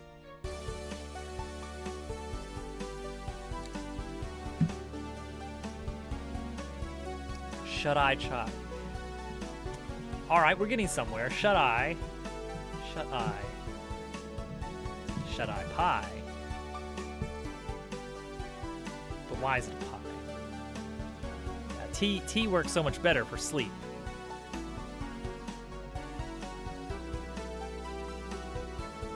Pie and tea both seem like they would be really appropriate for single target. And I know that's being like really picky. Yeah. I wanna attack the enemy. Sleep bomb? I mean, sleep bomb is probably fine. And it can have a little moon on it. A little sleepy moon on it. Dream tea. Sandman. Wait, Sandman. Mr. Sandman. Okay, hang on. Let's go Sandman. I don't know. What is the Sandman? Why? He brings me a dream. Man me a sand. Oh, no. Okay. It's going to be a sleep bomb. It's just going to be a bomb. There's going to be a bomb with a moon on it. Why does cooking the mushroom make a bomb? Shut up. How about that?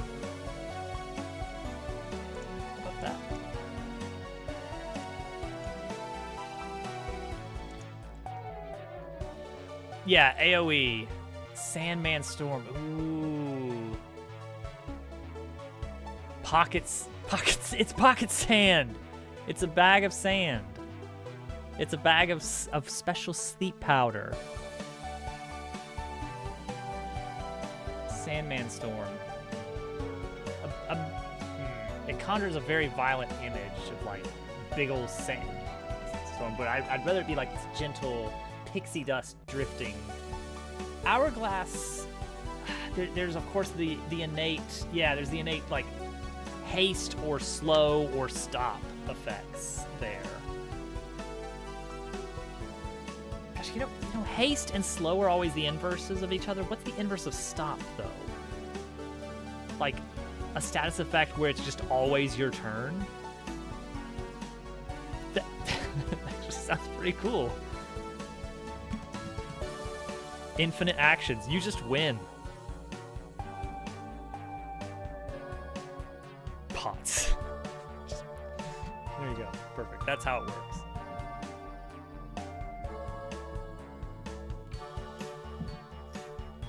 Sandman.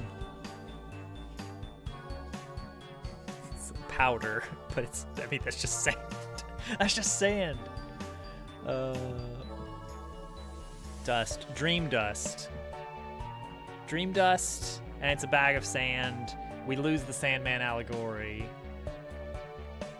Bomb wasn't much better. Dream dust is probably fine, and it does make more sense for it being a mushroom turning into dream dust. I can see that. And it becomes weaponized of like this, and then ooh, sand effect, dust effect, and it's sparkly and glittery, and it has a fun little sound effect. We do it kind of like the defense scrubber. Okay, it's a bag of dust with a moon on the bag. Done. Dream dust. Sleep spores. Yeah, the idea is it's cooked or prepared in some way. I do plan on having. I've actually got it drawn already. A mushroom enemy that, when attacked with a downward attack, such as something that would hit the cap, it can have basically a reaction effect of releasing spores that causes some kind of status effect. Sleep, poison, whatever's appropriate for that phase of the game that we actually introduce it in. It's already drawn, and I've just not found a place for it yet without just really overcrowding one of the existing areas. Bag. Big old chunky bag here.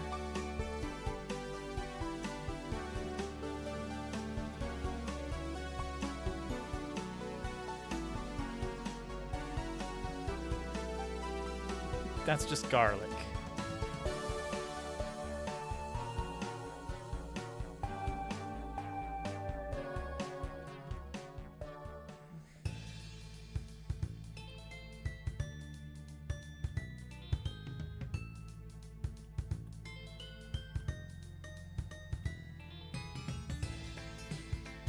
pretty good.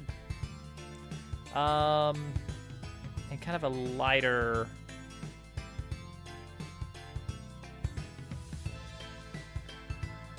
Is this gonna be a nose moon? Sure.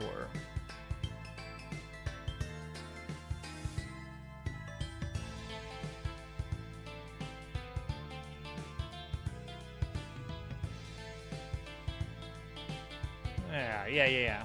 That looks all right. Okay. Bag. Obviously a brown bag. With a darker brown. Oh, no, a bright blue. We want to go with the bright blue.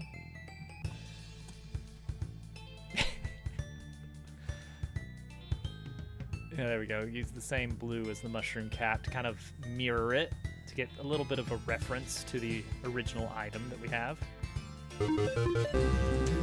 Thank you for the follow. All follows are anonymous. But I know who you are, and you know who you are. There we go. Dream Dust. Snooze long. All right. Next up, lock the opacity of the layer. Switch to our very favorite dry bristles brush. And let's go to town here.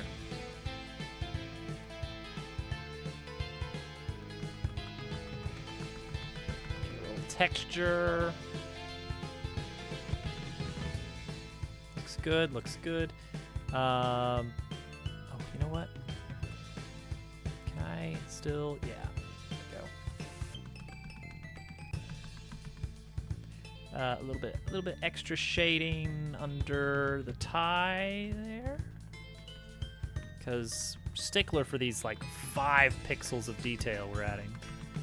And then let's try and get a little bit of this bluish shading going on here. I think that's kind of nice. A little bit of blue shadow is fun.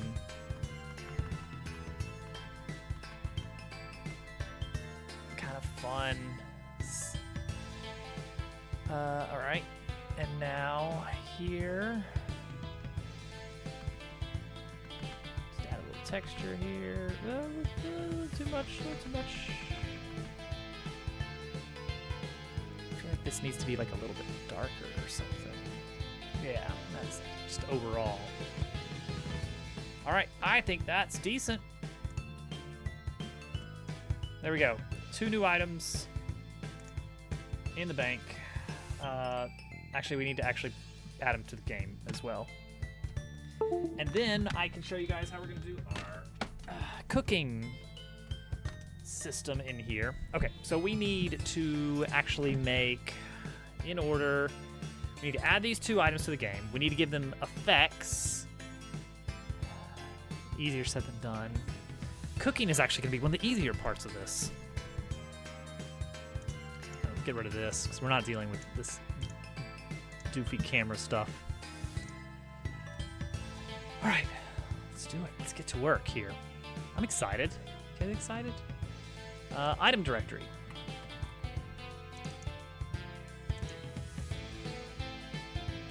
Stop the game. Okay. New item. Just copy this. Name. Nightcap. Because you get it. You get it. It's a mushroom. Use on a friendly. Description is... Icon index is 76. Cost. How much does it cost? On its own, it's going to be, like, decently useful. But it can make you fall asleep.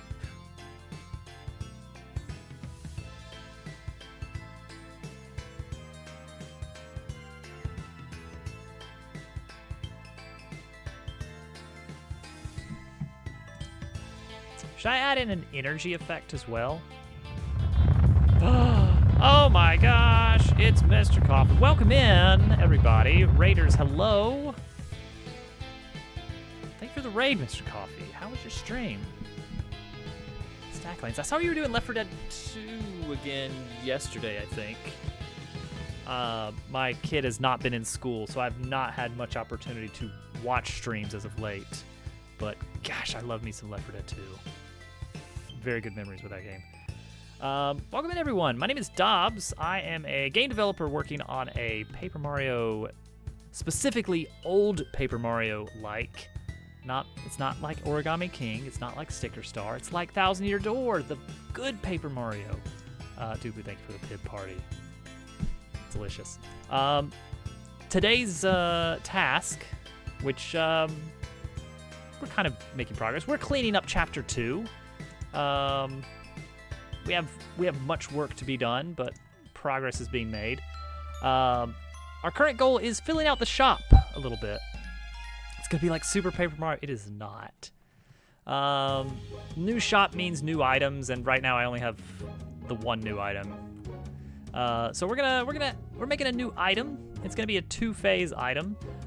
So we have the new item, the nightcap, and a processed variant coming from our local chef. Can't get up there without going all the way around. Why is it so hard to get around? There we go. From the resident chef. There he is. What a guy. It's because you can go counterclockwise easily in this area, but to go clockwise, you have to like get up here first and then just open the shortcut. And it's like it's just a really easy way to allow free travel in the town normally, but initially force you to go a certain way. The game is called Paper Robot. It is currently available on Steam as a demo that features the entirety of Chapter 1, as well as all the prologue leading up to it. It introduces you to a wide variety of interesting characters and fun adventure and mysteries. And then I have like 7 more chapters to make after that. Chapter 2 is almost done being made, but I'm expecting this to be another 3 years before we're ready to release this. But yeah, feel free to check out the demo. It has undergone quite a few bug fixes over the last few months. And a little bit of content patches, a little bit of extra items here and there, but nothing crazy. For the most part, the efforts have been on just making more game, because there's a lot to that. I'm gonna say this is gonna cost 10, and it's gonna be a pretty solid heal item. Horse spin was fixed like almost immediately. That didn't even make it into a build. That bug was added to the game and fixed between any check-ins to the code. There's no state in the code base where that bug exists. It was only the local copy and very temporarily. I'm going to say you can't use the nightcap out of battle. Or does that make sense? Should it still heal? It should probably still heal. I'll let it be like the strawberry. Okay, so standard out of combat heal function. Okay, so this is how this works. So we do this, we apply an HP, an MP. Combat action is going to be different, isn't it? So I'm gonna need a special function for use nightcap item. Out of combat, it will heal you. How much does it heal for? It needs to be pretty substantial to make it worth the downside. The idea is that you've got a 50-50 chance of missing your next turn if you use it. So do you feel lucky?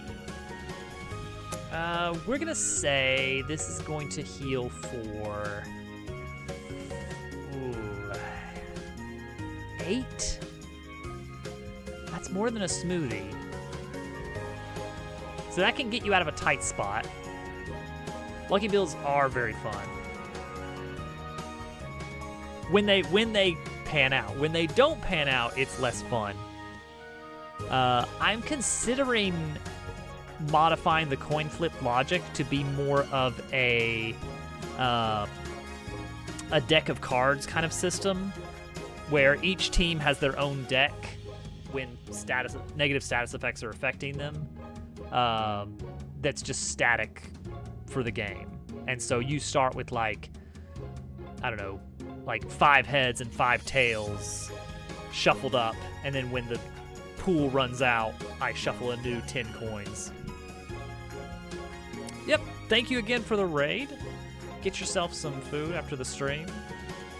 And yeah, happy to have everybody over. All right, we're not just gonna give health for this item. I think a little bit of energy is would be good as well. 4? 4? Seems reasonable. It's not a cheap item. And if you can use it out of combat. That's something we have to remember. You can use it out of combat. That's and then that's substantial, because then it's like, all right, cool. All the benefits, none of the downsides. And you know what? If you think about that, then you've earned it.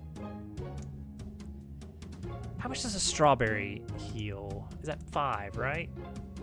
And then honeycomb is also 5. Yeah. Combining the 2 would just be a worse version of the combined, the honeyberry, which you can't even get this early in the game. So it could be that like this is like an early game stand-in. Yeah, I think more HP and less MP is the way. This is to do, because this function doesn't exist yet. I need to keep an eye on the clock, or not the clock, my messages. Hovercat is out late again tonight. And when the cat's away, the mice will play. Dream Dust. Dream Dust is going to be against the enemy team. Default cost 12. I don't want you being able to pick up. Sell price is half. I don't want you to be able to make a profit off of this. Buy mushrooms for 10, cook them, sell them for 11, kind of thing. So it's gonna sell for 6. No, we can go more. Let's go 60. It does not have any heal, so this is out. No effect for the out of combat action. And then combat action is use Dream Dust item. Okay, so we got 2 new items to set up. Well, let's see if they look okay in inventory. Beep boop. Capitalism removed. There were some places in Thousand Year Door where you could buy an item at one shop and sell it for like a 1 or 2 coin profit at a different shop. They had different prices at different shops. And it would be the most dull thing. But it is a viable coin farm strategy. There we go. That looks all right. Okay, and then how does that look in... oh, right, sorry. I have too many items. Yeah, that looks fine. Did you guys even know this was a screen? Did you ever see this? You never see this. Get rid of my extra strawberry, of course.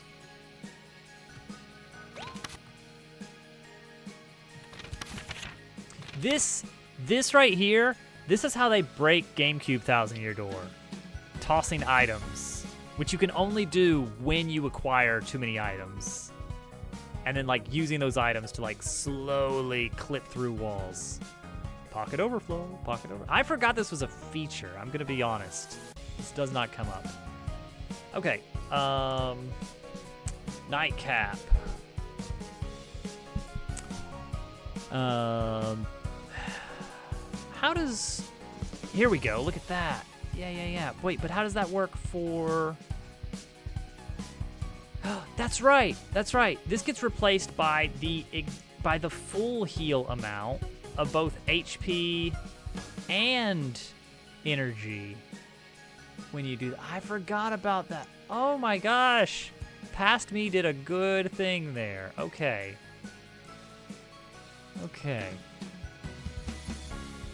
So when you have this in here, it'll automatically pull in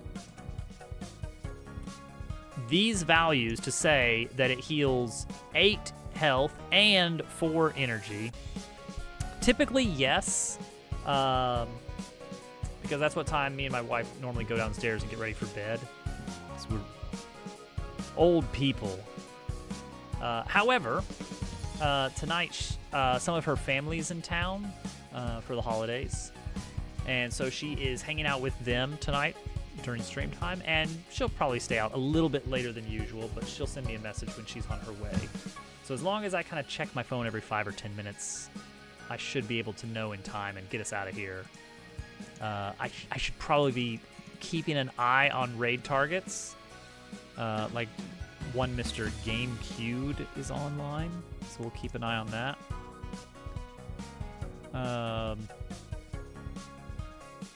Yeah. Oh.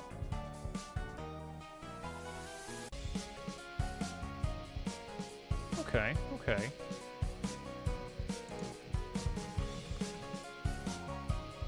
Okay, keep an eye on. There's another thing going on that I'm going to keep an eye on as well. It might do. We'll see. Okay. So this will say, a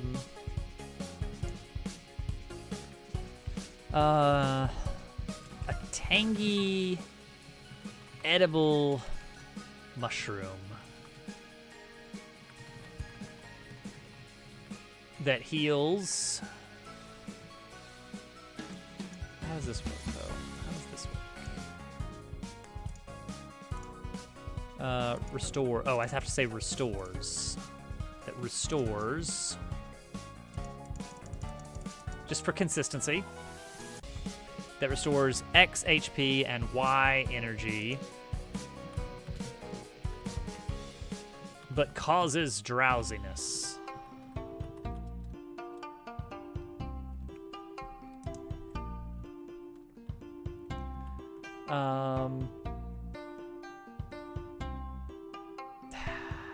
Now, if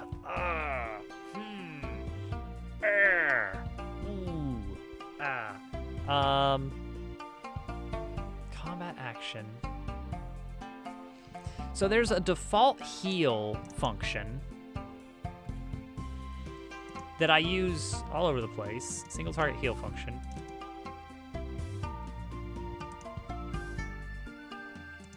That pulls the item's HP and MP and automatically knows how to use that. And it'd be really nice if I could chain into that a status effect roll. And that's difficult. Not impossible, but difficult. So what could I rope into that? Like a property called post, like after, I don't know.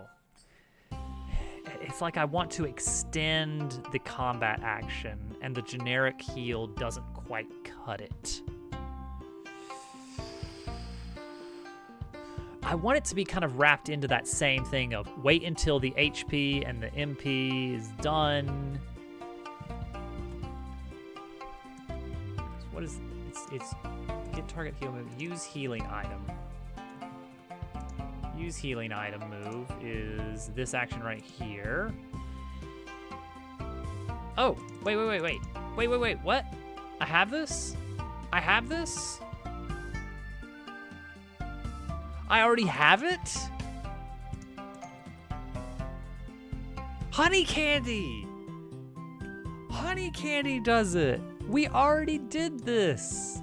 I could just do that. Wait. No. No, wait. It's not quite there. It's not quite there. This is a static value. We want a coin flip. So we're basically there. We're basically there, but not quite.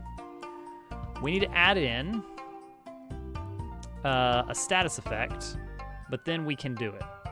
So we can use single target heal function as our combat action. But we need to make a slight change to how the status effect system works so that it can be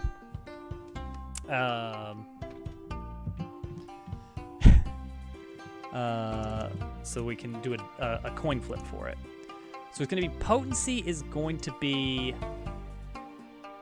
1 maximum, but it's a coin flip instead of solid setup.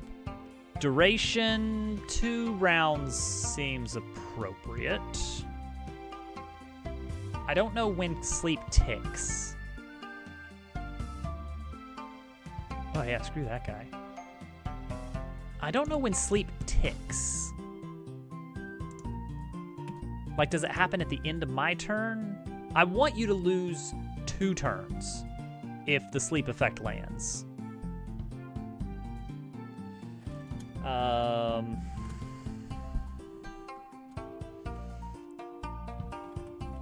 So we're gonna say flips coins true. Flips coins, which will apply to the potency. Coin flips always apply to potency, never to duration. Duration is always static for any item that does it. So how does this set up?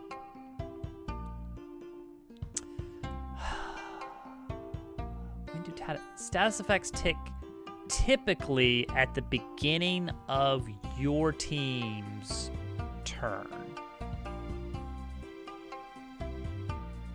Yeah. So I think this is correct for missing 2 turns, but we'll see.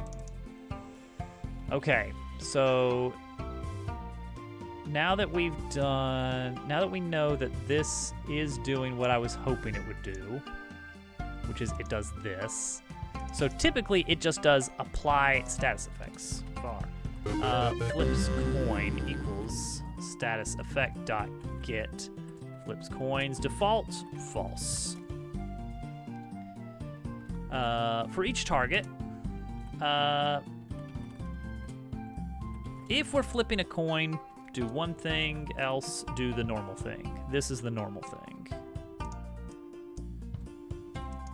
So that's our normal thing. This is going to be our different thing, which is in battle actions. We have apply status effect, and then we have Q status effect flip, which instead of requiring potency, it requires the number of coins to flip for. So same parameters if we flip coins. That might be it. That might be all we need. We're gonna try it. What does Dabble look like when he's asleep? Oh man, this does mean that we actually have to start including sleep as like you definitely need it for all enemies going forward. It's like we can skip it for enemies that you can no longer fight, but we're not gonna have any more of those, so we're stuck with it. Okay. We've got the item. Queue up a battle with something that can't jump. A snail. Start the battle. Switch. Put Dabble in the back. Give him a nightcap.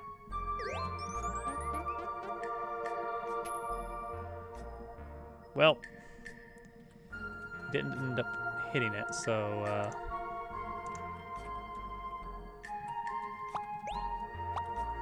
yeah, because you can go back. Exactly. But luckily, I did already include that status effect.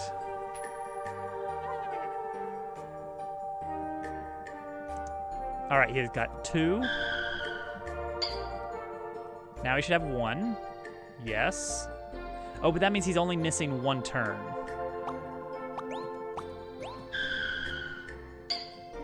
Okay. So yeah, he only missed 1 turn for that. I think it needs to be more... Yeah, I feel like it does need to be a little bit more mean.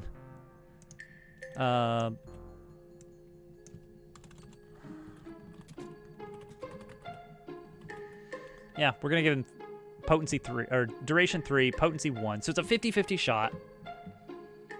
And if you get hit, you actually wake up anyway. So it's not a big deal. That kind of makes me think I want to put on potency 2 to like keep you asleep more likely. Like you actually could get hit twice. Once and still be asleep. I'm going to make it potency 2. 75% chance of any sleep. All right, there we go. And that just works. It just works.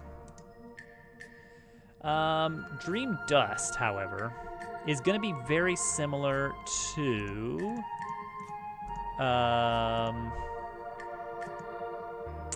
it's going to be very similar to Defense Scrubber.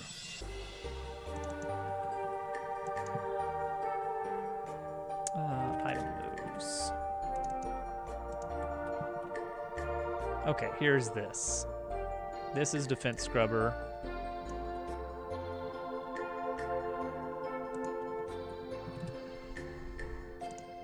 So we're just gonna make a new one for Dream Dust.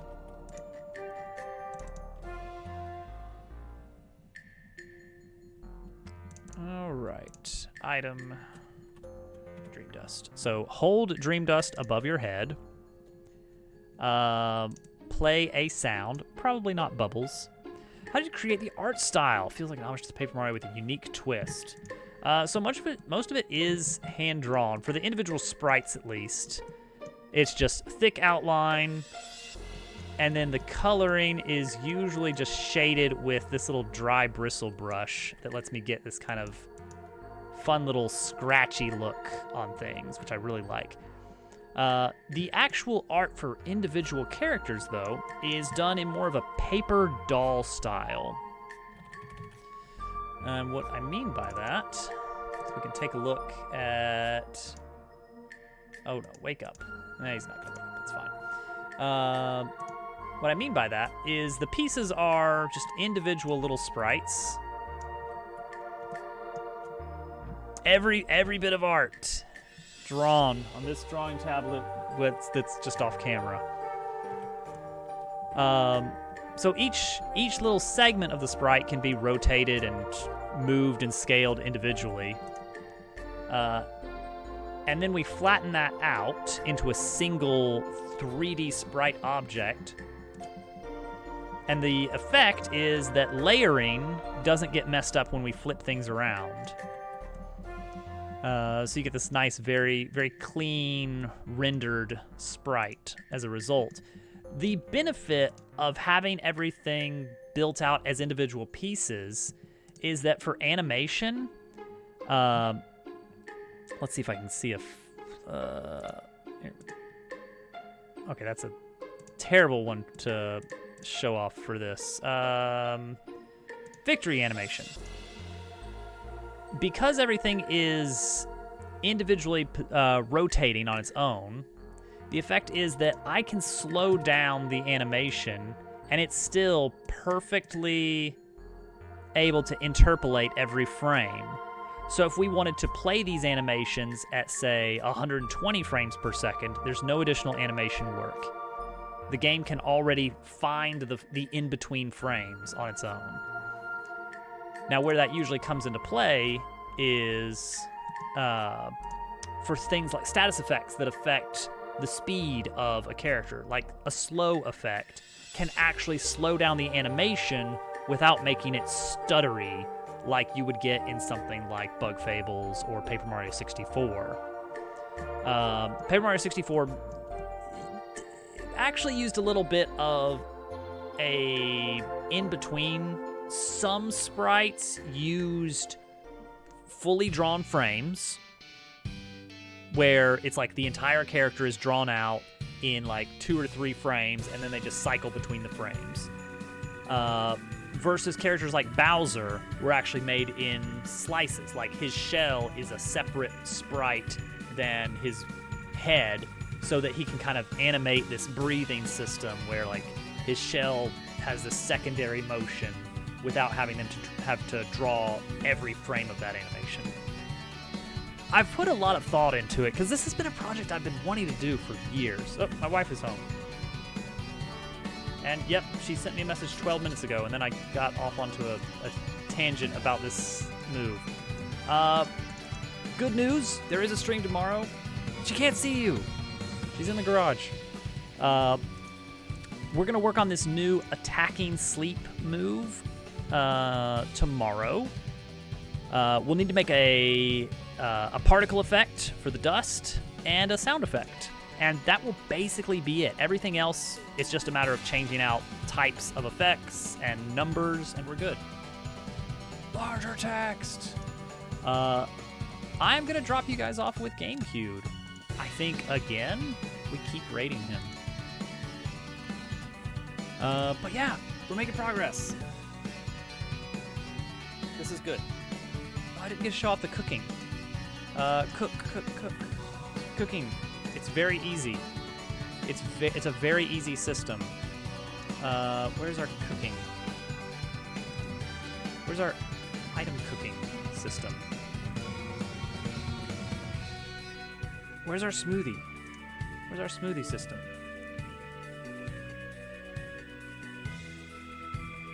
Here we go. It's right here.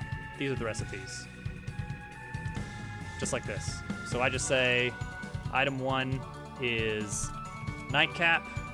Result is dream dust. That's it. That's the entirety of it. It's that easy. Incredible. Now you've seen it. Now you've seen the cooking directory. That's all I have to do. All the systems that work around this build out. Thanks for the stream, guys. I'll be back tomorrow. Probably not Wednesday. I'm probably going to be out late. So, have a good night. Bye.